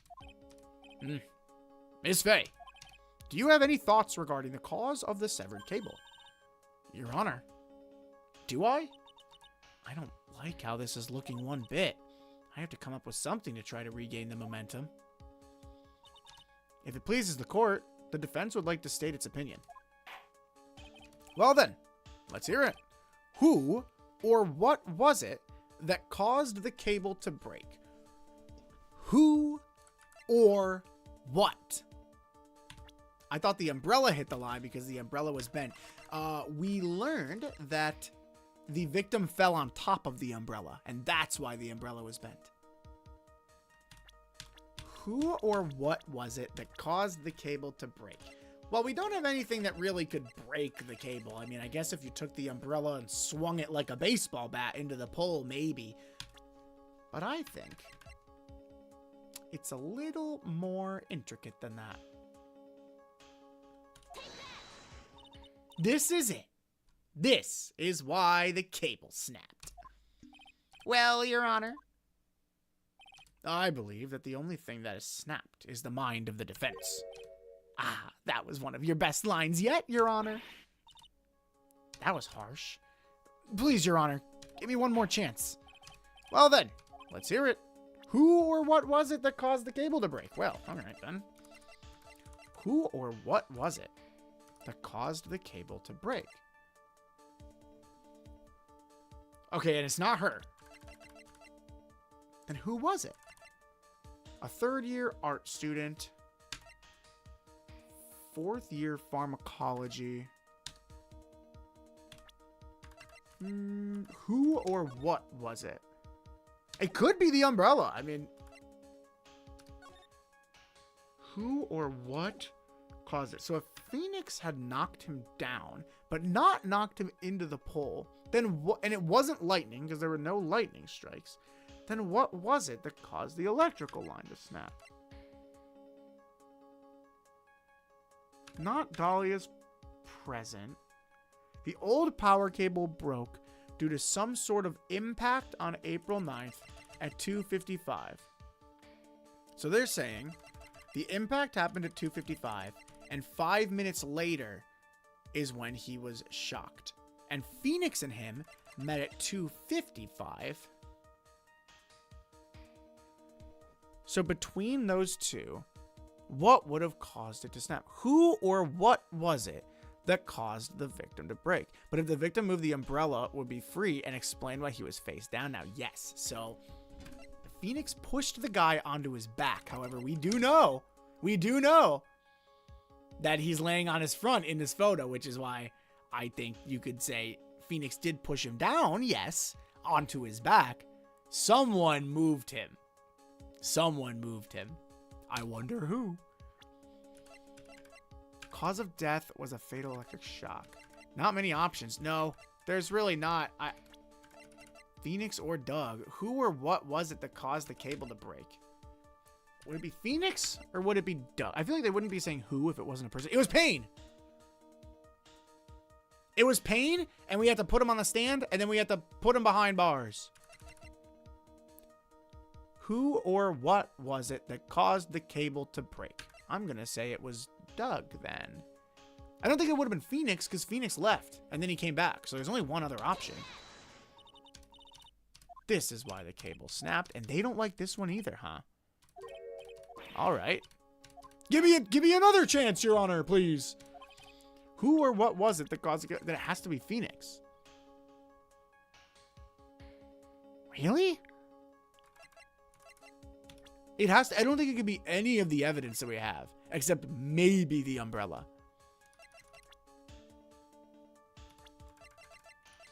And the umbrella, I just don't think would be a big enough impact to break it.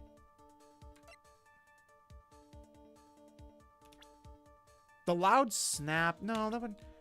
All right, was it Phoenix? Yeah, yeah, it was. Your Honor, please think back to Mr. Wright's testimony. He said that after he pushed the victim, oh, it can't be Dahlia. I picked Dahlia, and it said it was not correct. That was the first one I picked was Dahlia. And it said, no, actually, you're wrong. And I said, oh, okay. So no, it wasn't Dahlia. He heard a large, sharp noise. Now, this happened at around 3 p.m., correct? Yes, that sounds right.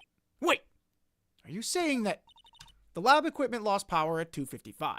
which fits right in Mr. Wright's timeline. In other words, it was Mr. Wright's shove that caused the power outage. Where'd Grossberg go? He's not there anymore. Oh no, Grossberg is going to find something. That's right. Yes, the prosecution also came to that same conclusion. And it was that very shove that caused Mr. Swallow to be electrocuted. I'm afraid I can't agree with you there, Mr. Payne. What's that supposed to mean?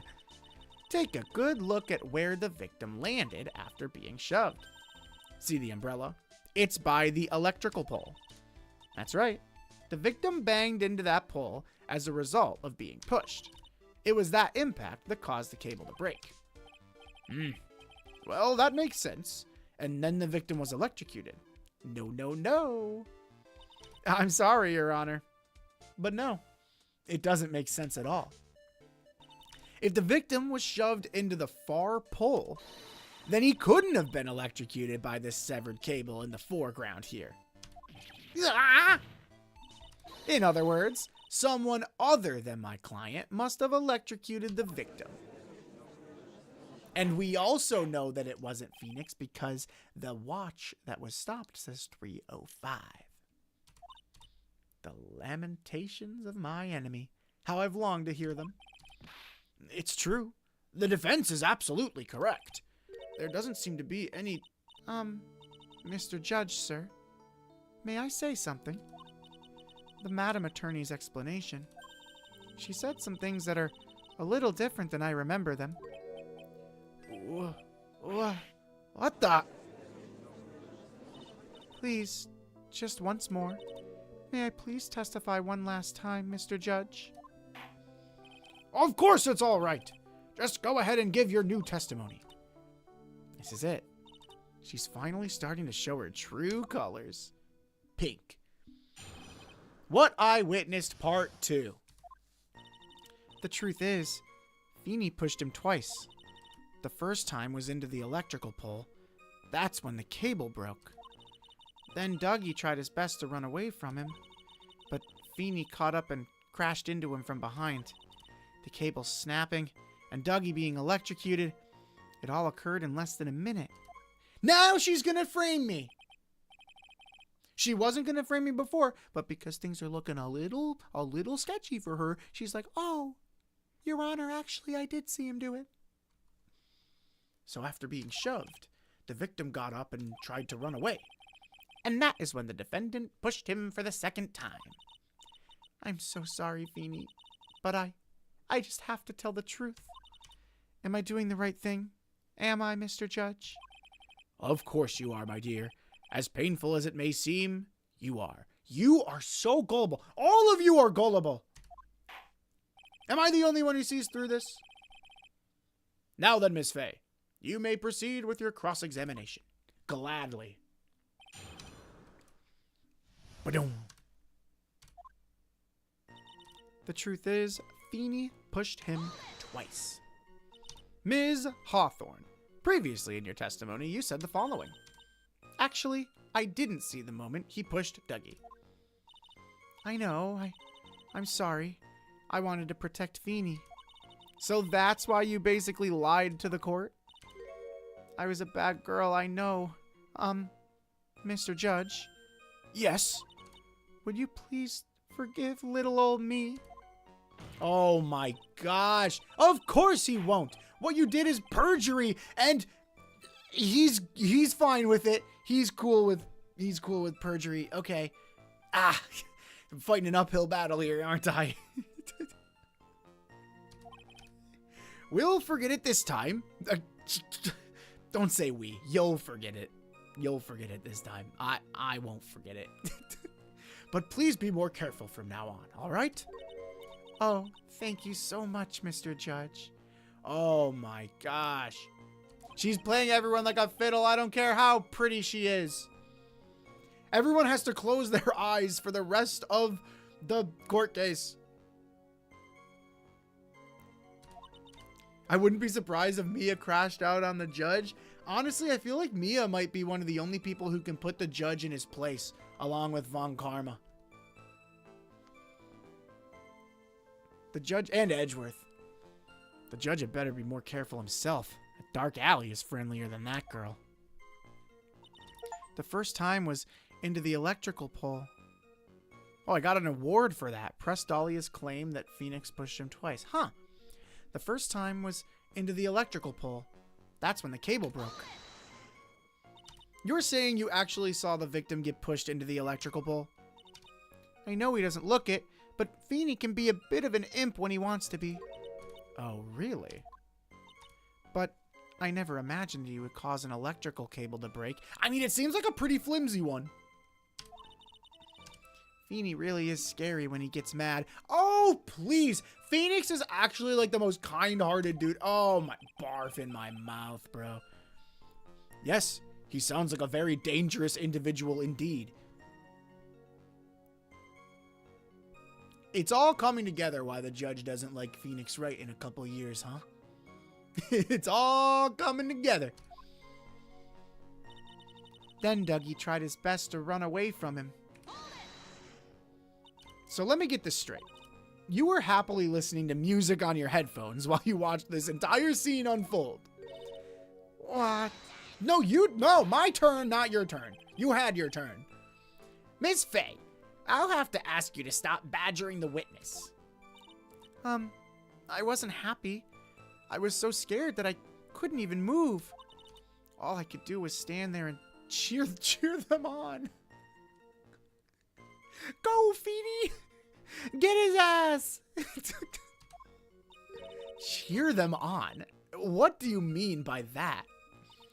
Well, I wished the best for them both, and that they would each give the fight their all. That's very sweet of you to be so supportive. Oh my god. And what happened after that? But Feeny caught up and crashed into him from behind. That doesn't sound quite right. There were handprints found on the chest of the victim's leather jacket. Mr. Payne, were there also prints found on the back of his leather jacket? Well, no, there weren't. Madam Faye, may I suggest that you listen a little more carefully? Huh? Excuse you? I said that he crashed into him from behind, right?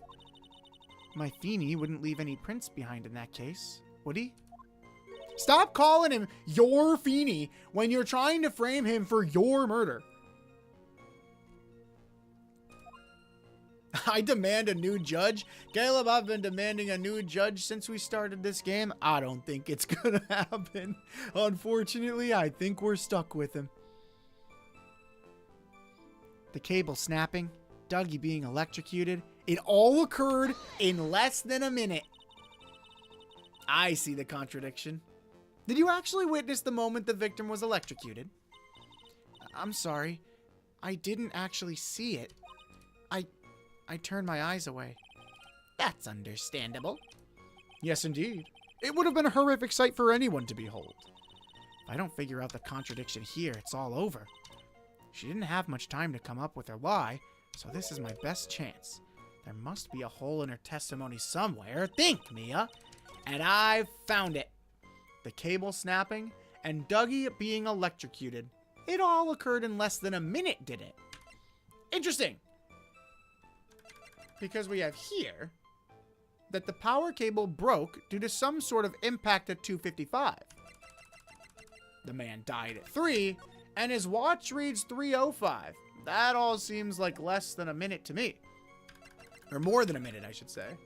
Now the question is, what do I want to object with? Do I want to object with the time that the cable broke, the time of the death, or the time on the victim's watch?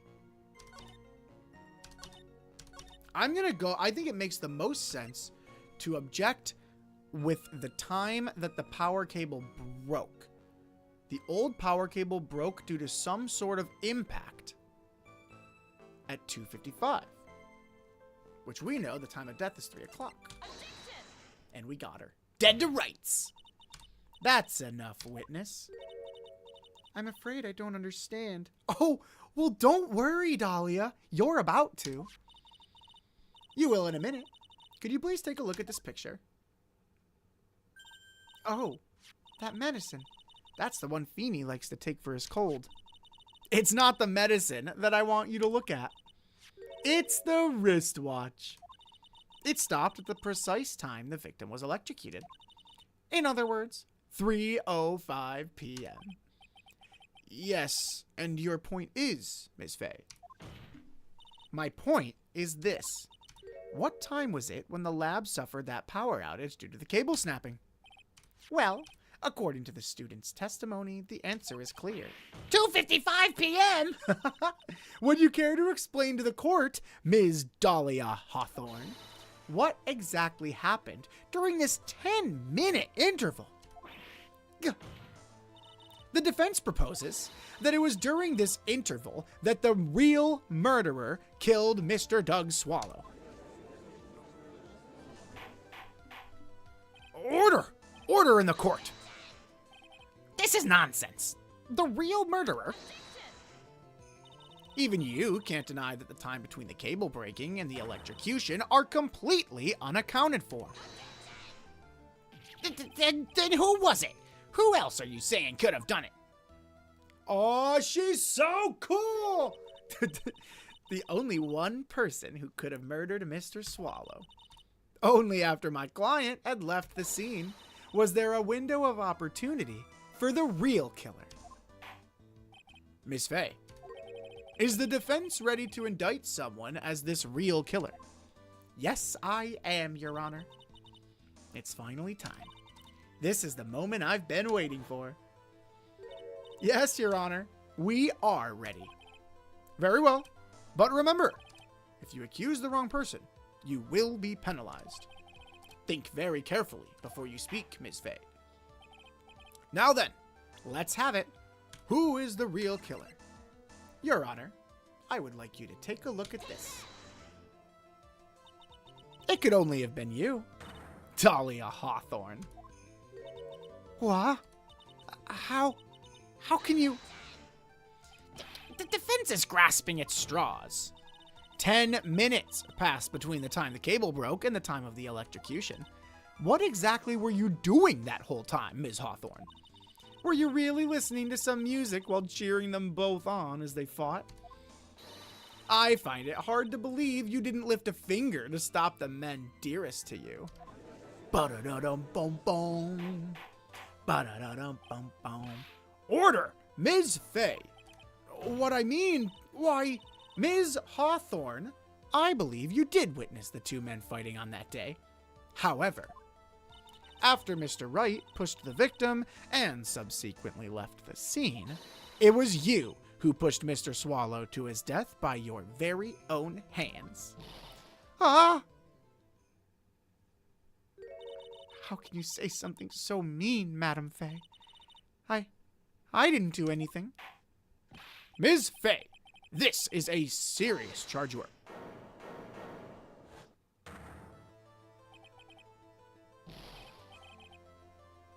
I did not expect this. Phoenix Wright's first hold it? Your Honor, I have something I want to say. You? What is it? Please strike everything the defense said just now from the record. Phoenix, what are you doing? Are you daft? Actually, you're totally wrong, Miss Fay. Dolly, she couldn't do something like that. Phoenix, no! Oh, he's so blinded by love. Mr. Wright, get back in your seat. Bailiff, grab that man. Oh, no. Leave my Dolly alone.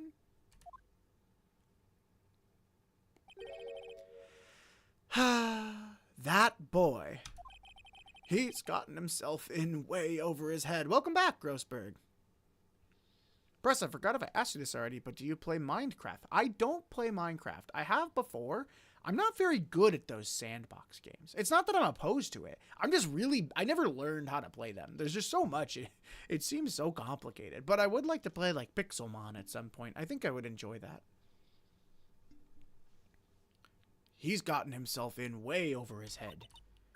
Oh, Mr. Grossberg, you're back. It seems I've arrived just in the nick of time. I found the police report on that incident in your newspaper clipping. Police report added to the court record. A report on the incident 8 months ago. Thank you so much. This is exactly what I was hoping for. You'd better take a good look at it. It, details how you came to lose your boyfriend?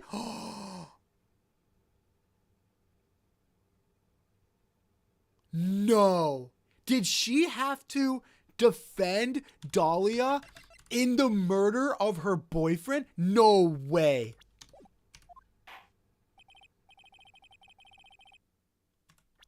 Can I read this now? Incident overview. District Courthouse Cafeteria, August 27th, 4 p.m. Victim, Diego Armando, age 28. Occupation lawyer. Suspect, Dahlia Hawthorne. Armando ingested poison while interviewing the suspect regarding another case. This girl's a serial murderer. Traces of poison were found in the victim's coffee cup. No poison was found in the vicinity or on the suspect's person. It is unclear how the poison entered the victim's coffee cup. No. Mia, no. She had... Oh, no. The defense has made a very serious accusation. Mr. Payne, what do you have to say about this? Well, really, Your Honor, You little... Oh, you're toast. You're toast. May I interrupt you for just a moment, Mr. Prosecutor? Don't you worry, my dear. I have this situation well in hand.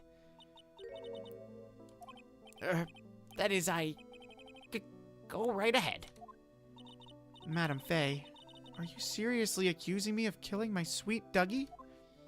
Yes, I am. Not only am I saying you murdered Doug Swallow, but you also tried to pin the whole thing on your current lover, Phoenix Wright.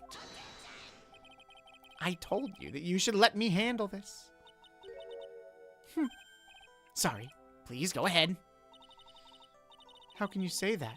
I'm absolutely devoted to my dear Feeny. The notion that I would try to frame him is ludicrous. This is all just too much for poor little me to bear. I believe the girl is trying to ask what on earth her motive would be. I think she's just a serial killer. The answer to that lies somewhere in this police report. It must. 8 months ago, an incident occurred in the basement cafeteria of this building. And then, that same day, the two of them accidentally meet. Your Honor, the defense requests further testimony from Ms. Dahlia Hawthorne. Further testimony? What about? About the events of the day when she first met the defendant, Mr. Phoenix Wright. What could that possibly have to do with this case? The witness claims that she has no reason to frame the defendant. Am I correct? Well, I have evidence that suggests that she, in fact, had a very good reason. Ace Attorney is better than just a serial killer writing. Oh, yeah, for sure. For sure. The court grants the defense's request. What could it be, though? I'm going to see if I can guess it before she... I don't know why Phoenix in particular, but I wouldn't be surprised if she just needed somebody. Of course not, Mr. Judge. Get ready for the battle of your life, Dahlia Hawthorne. Go get her, Mia! How I met my Feeny. I first met my darling Feeny 8 months ago. Dude, the music in this game is awesome. It's like we were destined to meet in this very courthouse's basement reading room. The moment our eyes met, my heart skipped a beat. We've been going out ever since that fateful day. We're so lovey-wovey, we literally make people sick. Phoenix, tone down over there, buddy. Not now. It's just jealousy, I think. Objection. Mr. Wright, do that again and you will be held in contempt of court. now we enter the final act of our little drama. As we used to say in the days of my youth, go get her. All right. I first met my darling Feeny 8 months ago. So until that time, you had been dating Doug Swallow? Yes, I'm a real fool, you know. Letting my emotions change so quickly. I'm ashamed of myself. No, not at all. Look at me. I'm infamous for changing my mind. Yeah, that's putting it lightly. My critics have even taken to calling me Judge Fickle. Ho ho ho! Maybe you should look for a different line of work. Unfortunately, Mia, he does not take that advice. Despite that, however, he always hands down the correct verdict. That's why some people also call him the Great Judgini. Is that what they call him? It's like we were destined to meet in this very courthouse's basement reading room. The courthouse reading room. That's a strange place to meet the love of your life. That's not true, Madame Faye. After all, Feeny was not only an art student, but he was also planning on becoming a lawyer. I'm not talking about him. I'm talking about you, Miss Hawthorne. What was a literature student like you doing in a courthouse reading room? What is contempt of court? Purposefully holding up the legal process. Like purposefully trying to delay things, or like getting in the way after the judge tells you to calm down and like essentially sit down. Like if the judge tells you sit down and shut up and you don't sit down and shut up. This line of questioning is a waste of time. It has nothing to do with our murder case. Miss Faye, I'm warning you. This has nothing to do with Mr. Swallow's case. I have to remember the judge is on Dahlia's side. No. I promise you this is important. Your Honor, if you'll allow me some latitude, I think I can establish relevance. Please ask her to continue on with her testimony. Very well. Young lady, I've got a simple question for you. What were you doing downstairs in the courthouse reading room? If it pleases Your Honor, the answer is simply this. I had come to this courthouse to do some research for a paper I was writing. You were writing a paper. On what? On the relationship between modern Senryu poetry and the criminal underworld. What a lie that she just gets. What a great lie. That sounds like a fascinating research idea. Am I getting old? Now I've even forgotten what I've forgotten. Again with the midlife crisis stuff. Mia, why did that girl really come to this courthouse? Isn't that what you wanted to know? And speaking of forgetting things, you haven't forgotten the police report, have you? I went through a lot of trouble to get it, my dear, so be sure to read it carefully. Oh, trust me, I saw it. But I want to hear every little lie that she has to say first. The moment our eyes met, my heart skipped a beat. So what was it about Mr. Wright that made your heart malfunction like that? In my personal opinion, he just looks like a typical snotty-nosed college brat. Perhaps to a woman your age, but to me, Feeny's handsome. I think Phoenix is a handsome guy. Perhaps to you, Miss Hawthorne, but to the rest of the planet, he's a dime a dozen. Objection! Payne thinks he's actually really hot. Payne thinks that Phoenix is quite the looker. Love is a mysterious thing, and I object to this line of questioning.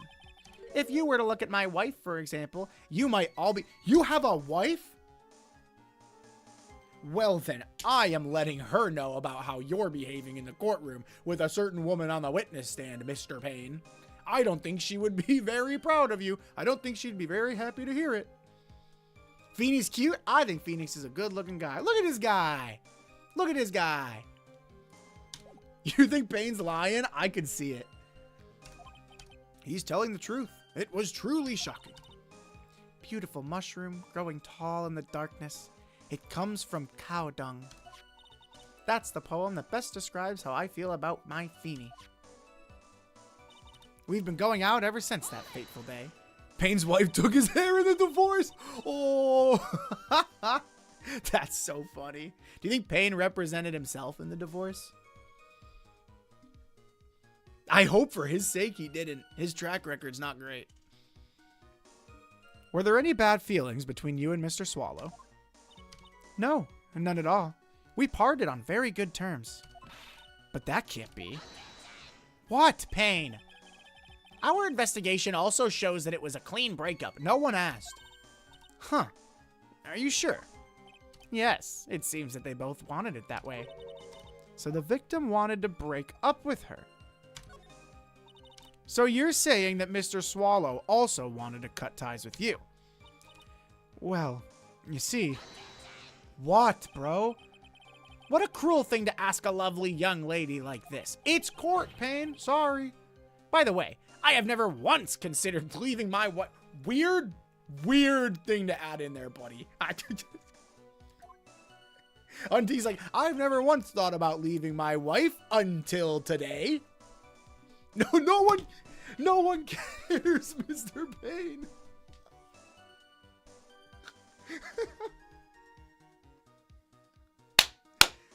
Slap him down, Your Honor. That's what I'm talking about.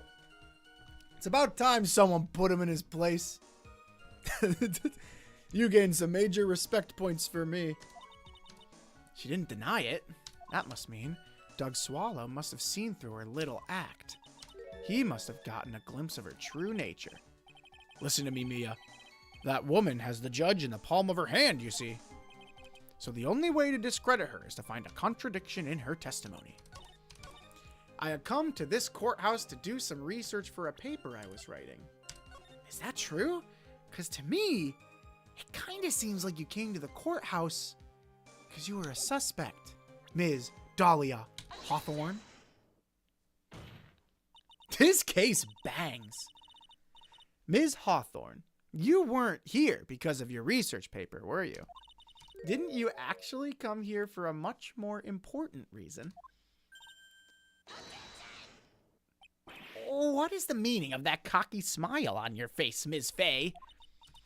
8 months ago, right here in this very courthouse, there was another tragedy. Another tragedy? Do you mean the incident in which an attorney was poisoned? The name of the suspect in that incident is listed here in this report.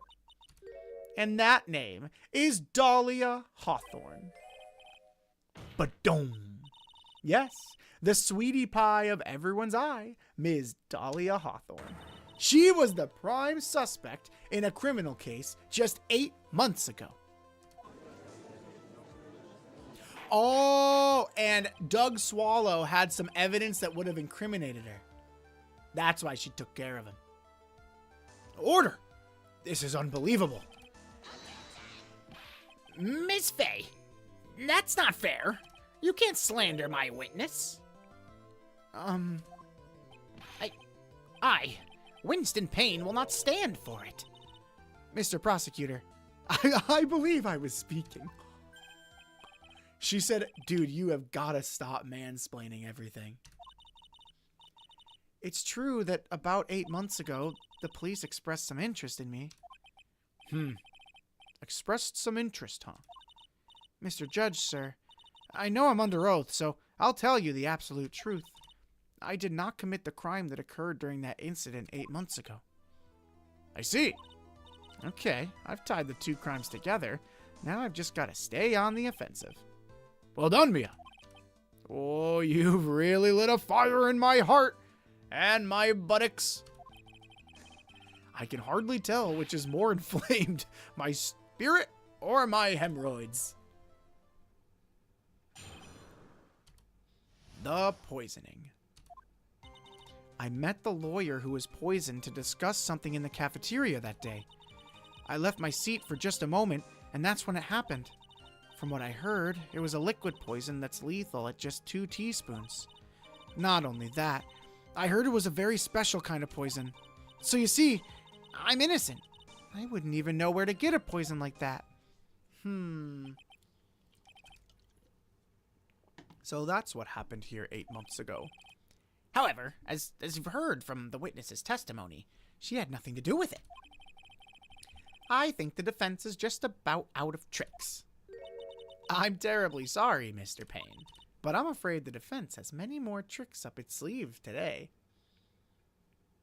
He didn't mention hemorrhoids at all in the original Japanese version. We don't know why the English writers are obsessed. That's really funny. In the Japanese version, did he mention the Harlem Shake? She might have used Doug to get the poison. Perhaps.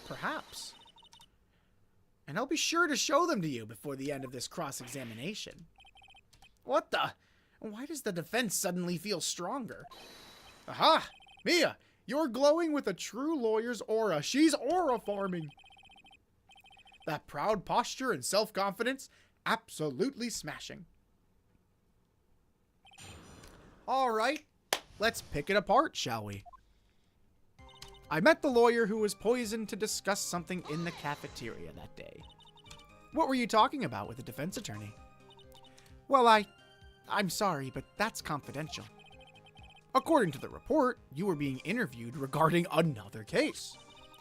The lawyer that was killed, he said he wanted to talk about an incident I was caught up in when I was younger. Why don't you tell us all what that incident was? That has absolutely nothing at all to do with this case. Objection sustained. The defense's question is stricken from the record. You get involved in a lot of incidents, don't you, Miss Hawthorne? Well, I guess I was just born under a bad sign. Phoenix. No, man. Just sit down. I'm trying to help you here. You heard the man. Now that is true love, young lady. No, that's not. It's delusion.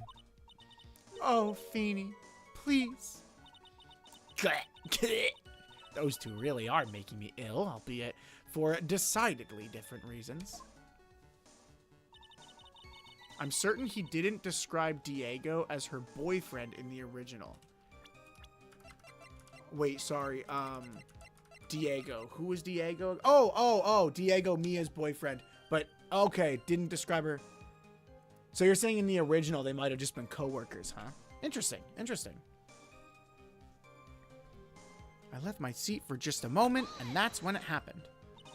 How long were you gone? I've already answered all these questions for the police. I don't care about the police right now. But if you must know, maybe 10 or 20 minutes? And where were you during that stretch of time? The toilet? What are you saying, Miss Faye? Toilet? My perfect little dolly. I should back up for this. My perfect little dolly doesn't poop. You heard the defendant, Miss Faye. She doesn't poop. Oh, Feeny, please. The police have already looked into this whole matter. This line of questioning is nothing but a waste of the court's time. Objection sustained. Ms. Hawthorne, please continue with your testimony. From what I heard, it was a liquid poison that's lethal at just 2 teaspoons. About how much liquid is 2 teaspoons? Well, let me see. My bottle of eye drops says it's a half of a fluid ounce, which is equal to 3 teaspoons. So it's about 2/3 of that amount, huh? The poison was found in the lawyer's mug of coffee. It must have been after I left the table. Yeah, I bet it was. After you slipped it in there and left the table. Someone must have quietly slipped it in there. I wonder who.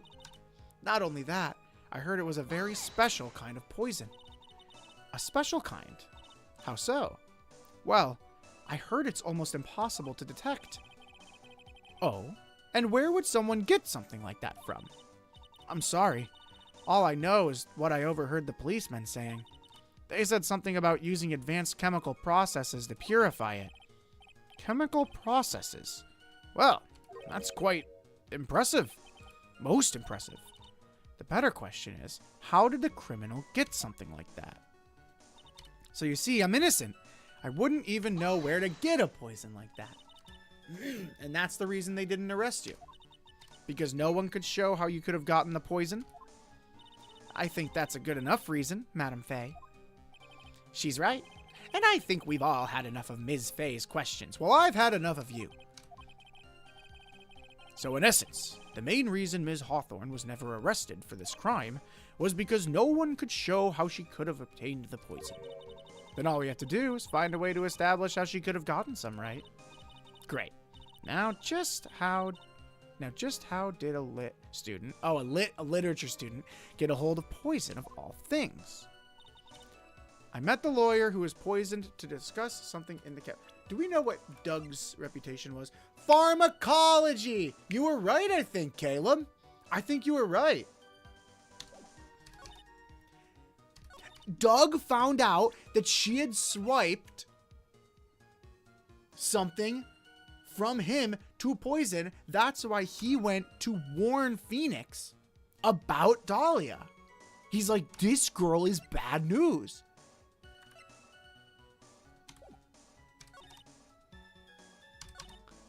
I wouldn't even know where to get a poison like that. Are you sure? Are you positively sure? You wouldn't know how to get that kind of poison, huh? I don't believe you. What? In fact, you had easy access to that kind of poison, didn't you? At your boyfriend's lab. Boyfriend? You mean the victim, Doug Swallow? That's right. Up until 8 months ago, Ms. Hawthorne was dating Mr. Swallow. And if you'll recall, Mr. Swallow was a pharmacology student at Ivy University. Pharmacology? His laboratory contained highly advanced chemistry equipment. In fact, without such equipment, the culprit could never have obtained such a rare and special poison. Well, Miss Hawthorne, it seems you had access to such a poison after all. And then it was a matter of slipping it into the victim's coffee when he wasn't looking. The only person who could have done that was the one sitting at this very table. You.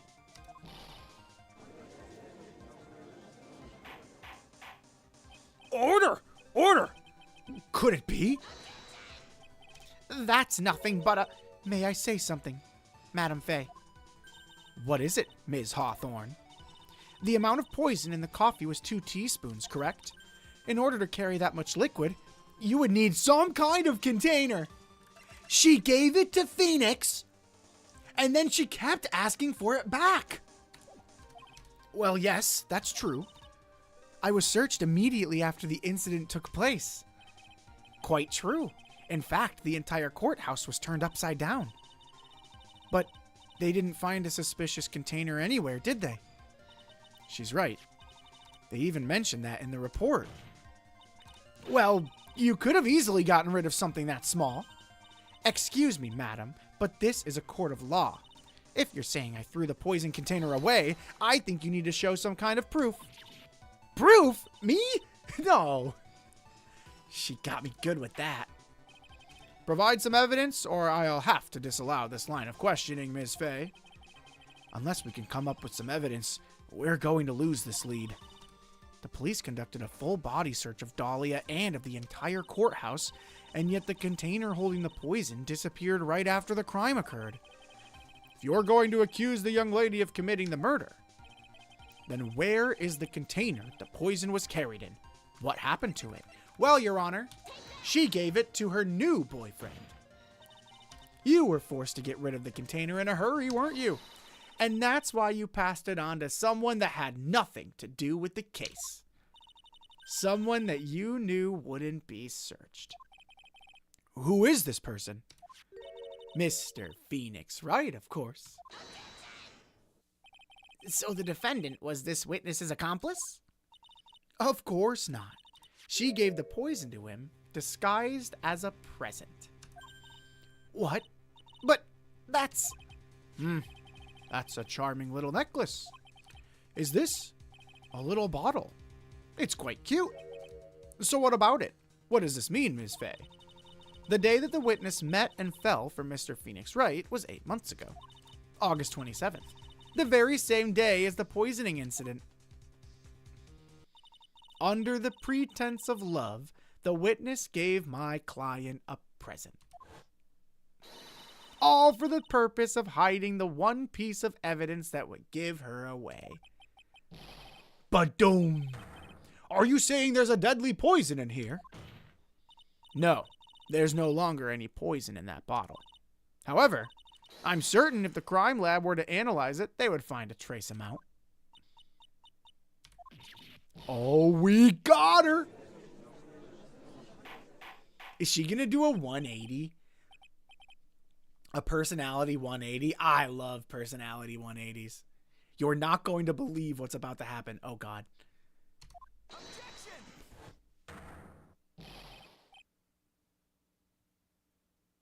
Bro. Phoenix, look me in the eyes, man. Look me in the eyes, man. You are. You're actually looking me in the eyes. Me and you. Me and you, bro. What are we doing here? On behalf of Dolly, I object. Mr. Wright, control yourself. Please, listen to this man. I've gone on record saying how intelligent Mr. Payne here is. You should listen to him. I won't let you bully her like this. Mr. Wright, I thought I told you to stay in your seat. Mr. Wright, why? Why are you going through so much trouble to protect her? Why? Because I'm madly in love with her. Yeah, but Phoenix. Madly in love. I haven't heard anyone say that in a long time. Mr. Wright, have you ever thought about this? Why exactly would a woman like Dahlia Hawthorne want to date you anyway? Well, I guess she must be madly in love with me too. Mr. Wright, please open your eyes. At this point in the trial, I think it should be obvious to everyone. The real reason that Dahlia Hawthorne is dating you is she's madly in love with you because of that necklace or to keep you quiet. Ooh. Well, she kept asking for the necklace back and he wouldn't give it to her back. Dating him, I don't think would necessarily keep him quiet because he seems like he's in the dark. But she kept asking for the necklace back, so I think that's why. She broke up with him. It's not like he would all of a sudden be like, oh, actually, there's a weird connection between her and this case when we met. No, I think it was because she kept trying to get the necklace back and he wouldn't give it to her. Dahlia Hawthorne was not and is not madly in love with you. The only thing she's after is that bottle necklace you love to wear around your neck. My necklace? Back there in the waiting room, you said it yourself. Yeah, but she's so shy. Every time I see her, she always says the same thing. Please give it back now. What a strange girl. Asking for a present like that back. Very strange. For Dahlia Hawthorne, that necklace is irrefutable evidence of her crime. That's why she absolutely had to get it back. You're lying. But you never gave it back to her. And to make things worse for her, you insisted on showing it to everyone you met. That's why I don't believe you. No, Phoenix, no! No, Feeny! Feeny, get it together, man!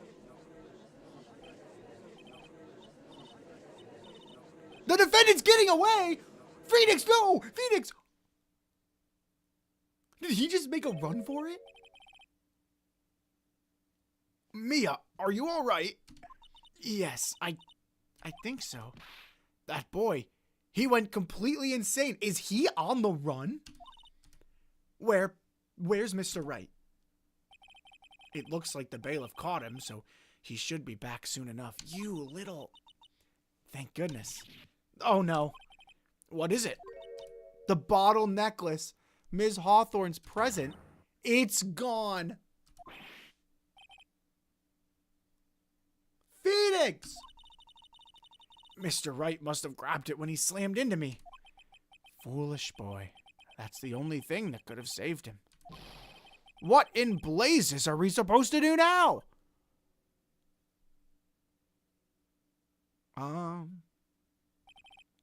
Mr. Wright, this sort of behavior is unprecedented in the history of this court.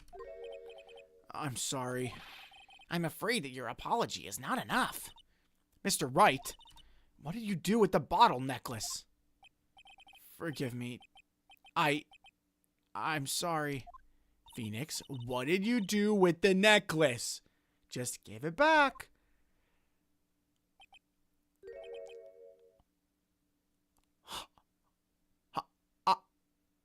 I ate it.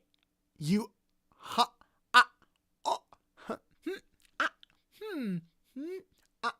Phoenix?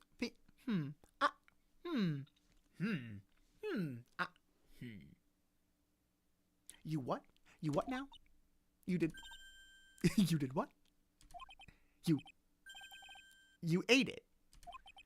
It was too big to swallow, so I had to chew it into little bits. Did this guy eat glass? He was hungry. I could have taken him out for burgers. Phoenix, you...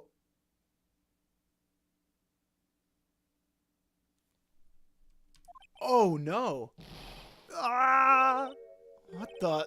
What? What is he doing now? Is he okay? Your Honor, you've got to stop the trial. Mr. Wright, are you feeling okay? Does your stomach hurt? A bottle you swallowed may have had some poison left in it. What is he laughing about? Payne, this is not a laughing matter, bro. It seems the defendant has proven the prosecution's case for us. Clearly, that bottle did not contain a deadly poison. Well, it was not 2 teaspoons full. We already decided that. How can you be so sure? I think that's obvious. As you can see, the defendant is still very much alive. As for the poison, more like a fledgling defense attorney's overactive imagination. So it would seem. No, there must be some mistake. The bottle must have not had any poison left in it. Either that, or the poison must have lost its potency. There. It's all right, rookie. Trusting your client is the most noble thing a defense attorney can do. And it's heartwarming to see that you placed this much faith in Mr. Wright. But that's how it is for us on the prosecution side as well. For example, I would trust the witness, Ms. Hawthorne, with my very life. Well, then you would be making a very big mistake. Which is why I can state that your assessment of her is completely wrong. That's enough. Unfortunately, Ms. Fay, I cannot accept your explanation of the events. But why? This may be impossible for a beginner like you to understand, but in a court of law, evidence is everything. Even after I proved so much, is she gonna get away with everything? Well, now that the suspicion surrounding Ms. Hawthorne has been cleared up, I would like to proceed with the trial? Mr. Wright? I'm sorry, Miss Fay. It totally slipped my mind. I'm really, really sorry. I know you believed in me, and I feel like I really let you down. Mr. Wright, what are you trying to say?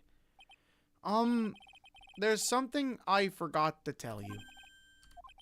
That day, the day I met Doug Swallow.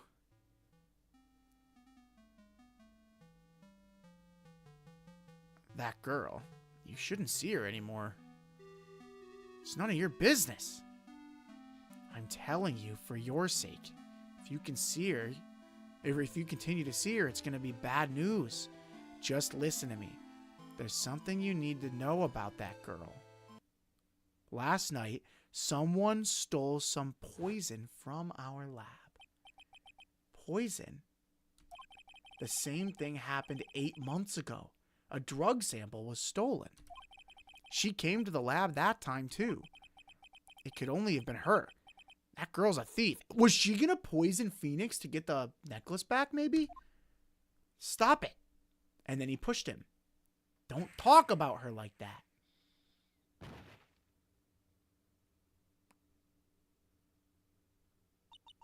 Is it true?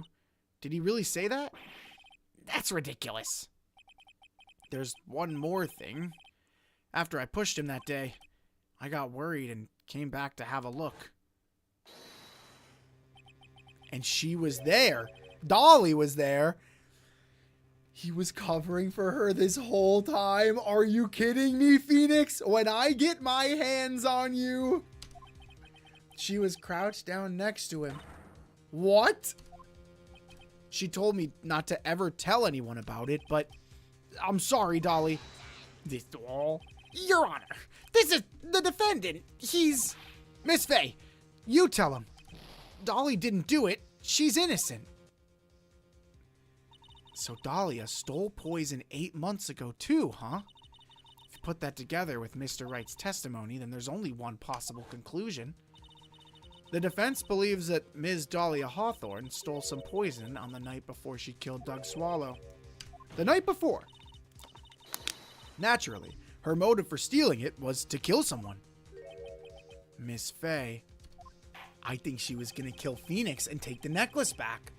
If you're so certain of your theory, then let me ask you this. Mia, this is your last chance. Think carefully now. There's something that she desperately wanted to get back. Therefore, exactly who was Ms. Dahlia Hawthorne planning to kill? Her boyfriend, Phoenix Wright. There was one person that was standing squarely in Ms. Dahlia Hawthorne's way. And that person was Mr. Phoenix Wright. Me? That's preposterous. After all, it was Doug Swallow that was murdered. Well, it's true that that's how things worked out, but let's remember that Mr. Swallow died of electrocution, not poison. The person that Ms. Hawthorne was planning to poison was, in fact, you, Phoenix Wright. There's no one else that it could have been. But how can that be? I thought Mr. Wright and Ms. Hawthorne were in love. Oh, Your Honor. Your Honor, how naive of you. This was a one-way street. Poor Mr. Wright. This must be killing him. Hang in there. I'll bring her to justice. I swear it. As I said before, the only thing Ms. Hawthorne truly cared about was the one piece of evidence linking her to that incident 8 months ago. That's right, the bottle necklace. That's all she cared about. But even so, why? Why would she go so far as to murder him?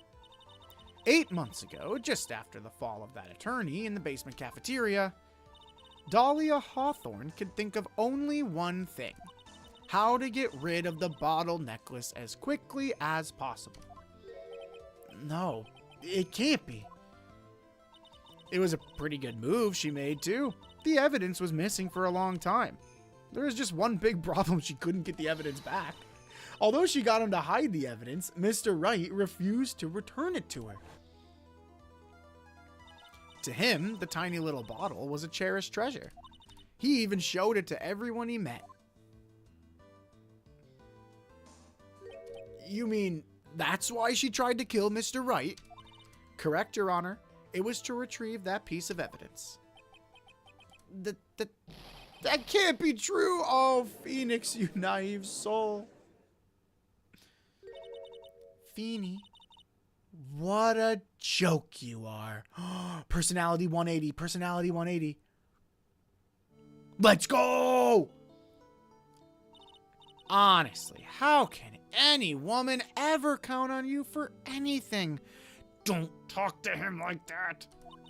I even told you time and time again to keep your trap shut about me and that necklace. You disgust me.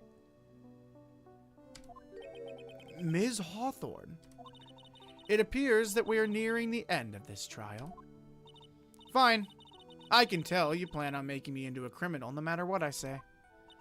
You are a criminal, Ms. Hawthorne. We'll see about that. But first, where's your evidence? It seems your sniveling little crybaby of a client has eaten the bottle as a snack. Well, that is true. That's not ideal, is it? Hey, old man, are you senile or something? Why don't you say something instead of sitting there with that dumb look on your face? Ms. Hawthorne, what's happened to you? Huh, are you really that shocked? Or do you prefer me this way, Mr. Judge? With absolutely no proof, you treat a voluntary witness like she's a mass murderer. Well, I have nothing more to say. I'll be heading home now if you don't mind. But we're not finished. Fine. Then ask this nasty old hag to finish up already. That's right, you're not going anywhere. can't let her get away this time. Stop, Mia. If you keep on pushing without evidence, you could pay the ultimate price as a lawyer. The ultimate price? You'd be forced to take off your attorney's badge forever, I'm afraid. No! You'd better think it over carefully, Miss Fay. Or should I say, Ms. Gray. Well, Miss Fay. Wait, what is Ms. Gray? Hang on. Who's that? Ms. Gray. Can you provide evidence that would establish her guilt once and for all? I don't think so. That would establish her guilt. Do I have anything?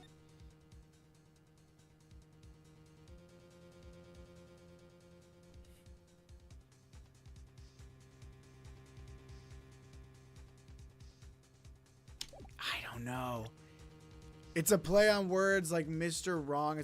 Oh, I see. I thought that. Okay, that makes more sense. I was like, what am I missing here? Can you provide evidence that would establish her as guilty once and for all? If I mess up here, my career as a lawyer is over. Now, hang on. It seems to be pretty high stakes here, just to be sure. But to be honest, at this point, I don't have any evidence that's well-founded. Even so, I'd rather lose my attorney's badge than let her get away with murder. Yes! Your Honor, the defense would like to present proof. Impossible! You can't possibly... Stupid woman. It is the opinion of the court that there has already been enough discussion. Therefore, I will allow only one piece of evidence to be presented. Just one. If you are unable to establish her guilt, then I'm afraid that a very harsh verdict will immediately be handed down on Mr. Wright. I understand, Your Honor. I can just imagine the headlines for tomorrow's newspaper. Up-and-coming lawyer plummets to earth before she gets the chance to soar. She was planning to poison Mr. Wright.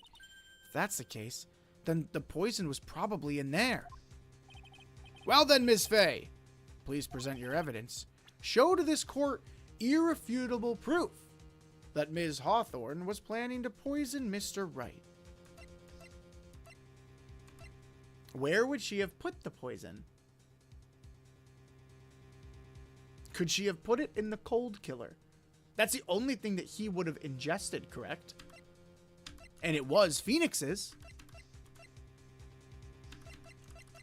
I think this is kind of what it has to be. It's Phoenix's. We know it's Phoenix's. It has his fingerprints, and he is going to ingest it. So, if she dumps a little poison on there... This, Your Honor. Here it is, Your Honor. The evidence that will prove her guilt once and for all. Cold Killer X. Phoenix Wright's beloved cold medicine. Does our rookie defense attorney have a bit of a cold? No, but you know what, Payne? You sound a little sniffly. Why don't you take some? If I did, I still wouldn't take this cold medicine. After all, it's been poisoned. What? Remember what the defendant said in his testimony. But I lost my bottle of it around lunchtime. I always eat with Dolly. Why did Phoenix say that cold killer kills cold well, but Wright was still sick? Because he didn't take it. He didn't take it. If he did, he would be more than sick. She was the one who took his bottle of Cold Killer X. Then she poisoned it, knowing that Mr. Wright was gonna take some. Now you're really grasping at straws. After all, it was the victim, Doug Swallow, that was holding the medicine. I would like the court to recall the crime that happened here 8 months ago. Where did Ms. Hawthorne hide the evidence? Uh-huh. What are you talking about? 8 months ago, the poison was hidden in her bottle necklace, which she then gave to someone else for safekeeping. Someone she had accidentally run into in the reading room. My client, Mr. Phoenix Wright, of course. Yes, that's right. She did the same thing this time as well. After shoving the victim, Mr. Phoenix Wright left the scene of the crime. That's when the murderer, Dahlia Hawthorne, appeared. With her, she was carrying the poisoned bottle of Cold Killer X. This, of course, was so she could carry out her plan to murder Mr. Wright. I believe she did testify that she was going to meet with the defendant. Yes, and she heard and saw everything that happened at the scene of the crime, including what the defendant and victim were arguing about and the cut electrical cable. That's when she realized, I can't allow Doug Swallow to live. She used the severed electrical cable to silence him forever. Unfortunately for her, this is when the problem occurred. Mr. Wright, who she thought had left the scene, came back to check on the victim. And on top of that, because of the power outage, some students showed up as well. Wait, look over here! It's hardly any wonder that she was, as she put it, in a state of panic. Recall that she was carrying that bottle of poisoned cold medicine. She must have thought, what if they search me like they did 8 months ago? 8 months ago. Yes, she disposed of the evidence exactly the same way as she did back then. She had someone else hold it. In this case, Doug Swallow. Boom, boom.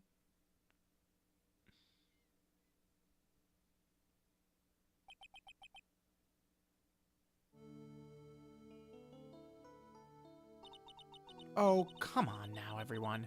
Surely you aren't fooled, are you? This stupid woman, she's nothing but a filthy, stinking liar. Right, Mr. Prosecutor? Uh-huh.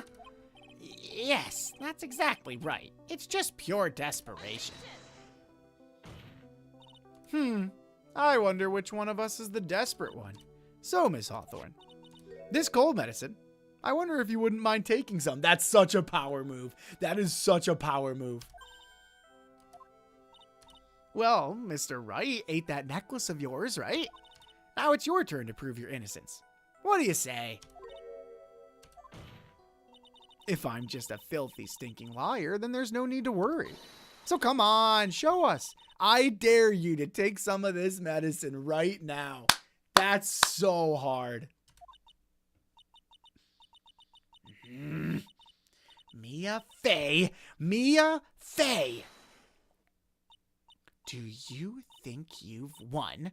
Well, do you, Mia Fey? That's just fine. For the time being, victory is yours. For the time being? Well, I have a very long memory, you know. You and I will meet again. I'm certain of it. Well then, Mr. Judge, I'll see you later too, okay? Huh? Yes. I'm going to go spend a little quality time with the men in blue now. I wish you all the best.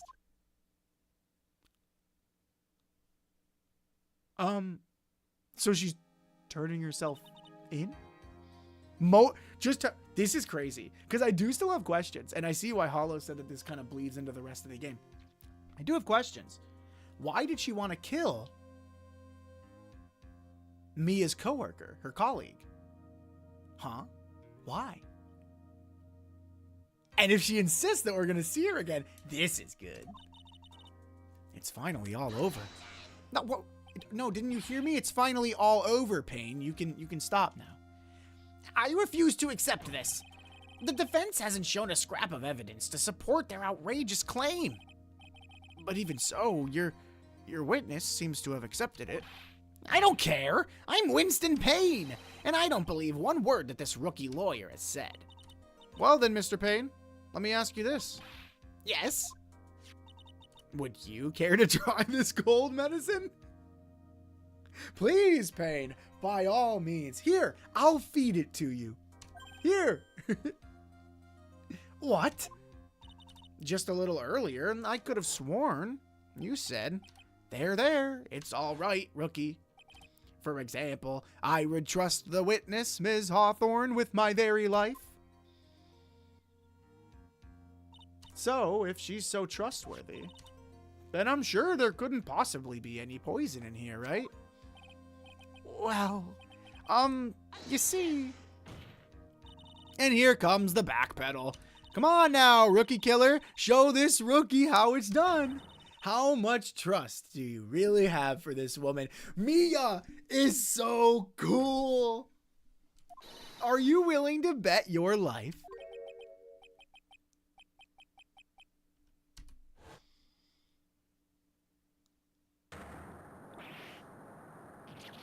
It's flying. No way. No way. No way. This is what causes him to lose his hair.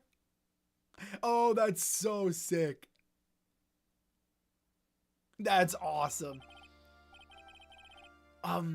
Mr. Payne, about Dahlia Hawthorne. Yes, Your Honor. I'll file papers for her immediate arrest. Baldness lore. This game has it all, man.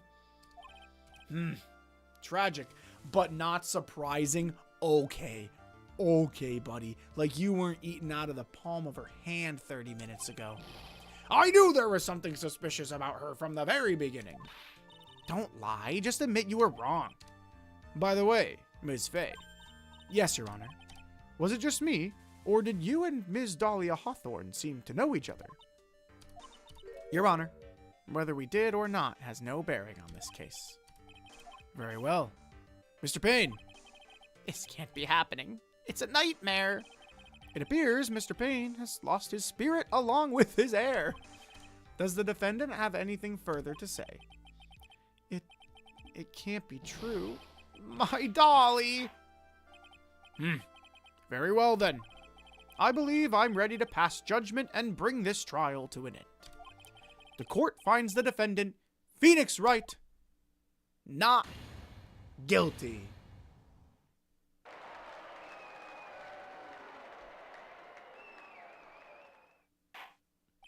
This court is adjourned. Bum, bum, bum, bum.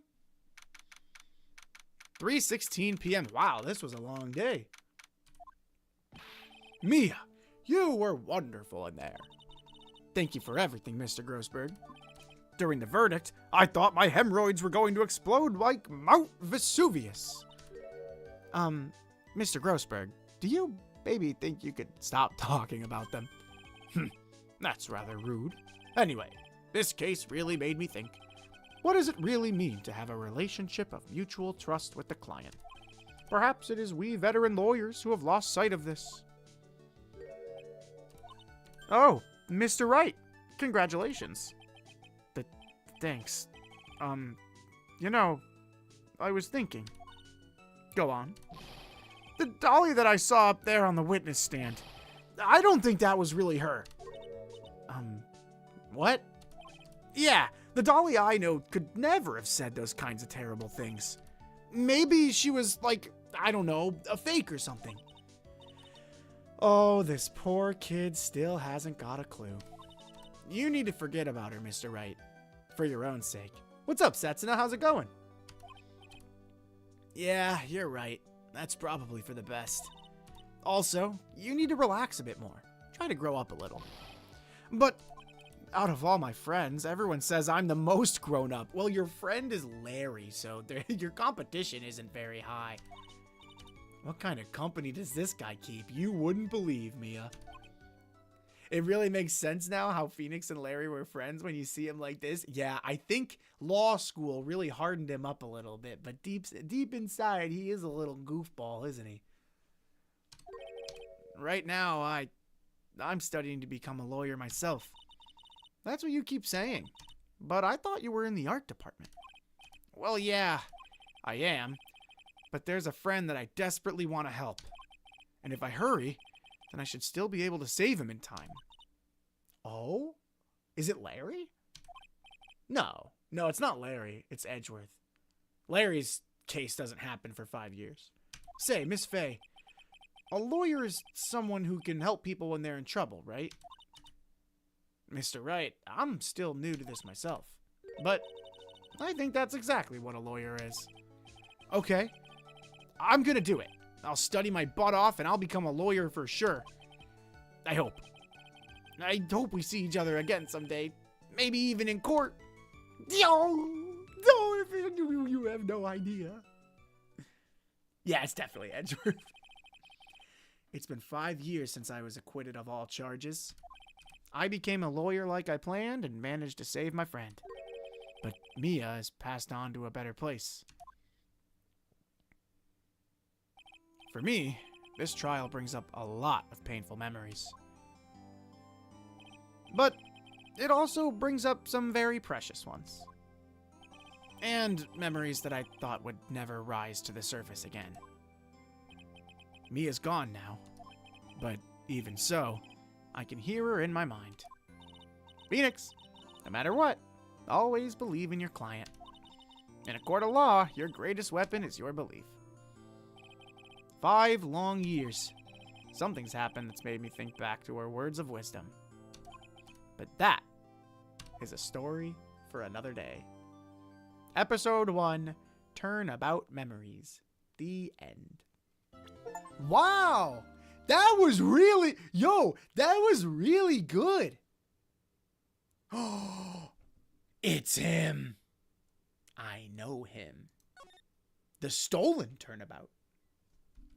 Dude, this is really good. I know it was a baby case, but yeah, that was sick. You going to be able to handle a stream tomorrow? This one was a huge case. Oh, I can can I handle it? After seeing Mia work her magic up there, I can do anything. Man, Mia's so cool. That was the most we saw of her. No, barring any unforeseen circumstances, I will stream again tomorrow. So we will not wait too long, but I wanted to wrap this up today. I didn't expect it to be so long, but I am not complaining. Don't get me wrong, it was a pretty easy case because there wasn't a lot of investigating to do. But in terms of story, I'm a sucker for prequels. I love prequels. I love seeing how things all fit together. Dude, this case banged. This was really good. We're off to a strong start. Big fan. Big fan. You know who I'm excited to see, though? We haven't seen Larry in a while. I hope we see Larry soon. I hope it's not with him being charged for a crime, but I hope we see him soon. It was an easy case. You say that like you're some kind of pro. I've been around the block a couple times. I've done a couple cases in my days. I've battled with the best of them. Oh, Larry. Poor Flander Eyes Larry. Poor Larry. We'll see. But this was fun. It was better. It was a long stream, so thanks for hanging out. But yeah, I will see you tomorrow. I still don't know exactly what I want to do for the Friday stream yet. But alas, tomorrow will be another Ace Attorney stream. So I will see you then. Until then, have a great night. Have a great day tomorrow. And I will see you in tomorrow's stream. This game is awesome. I'm so excited to see you play more. We're off to a great start. So I am excited myself. All right. I will see you. We will continue this adventure tomorrow.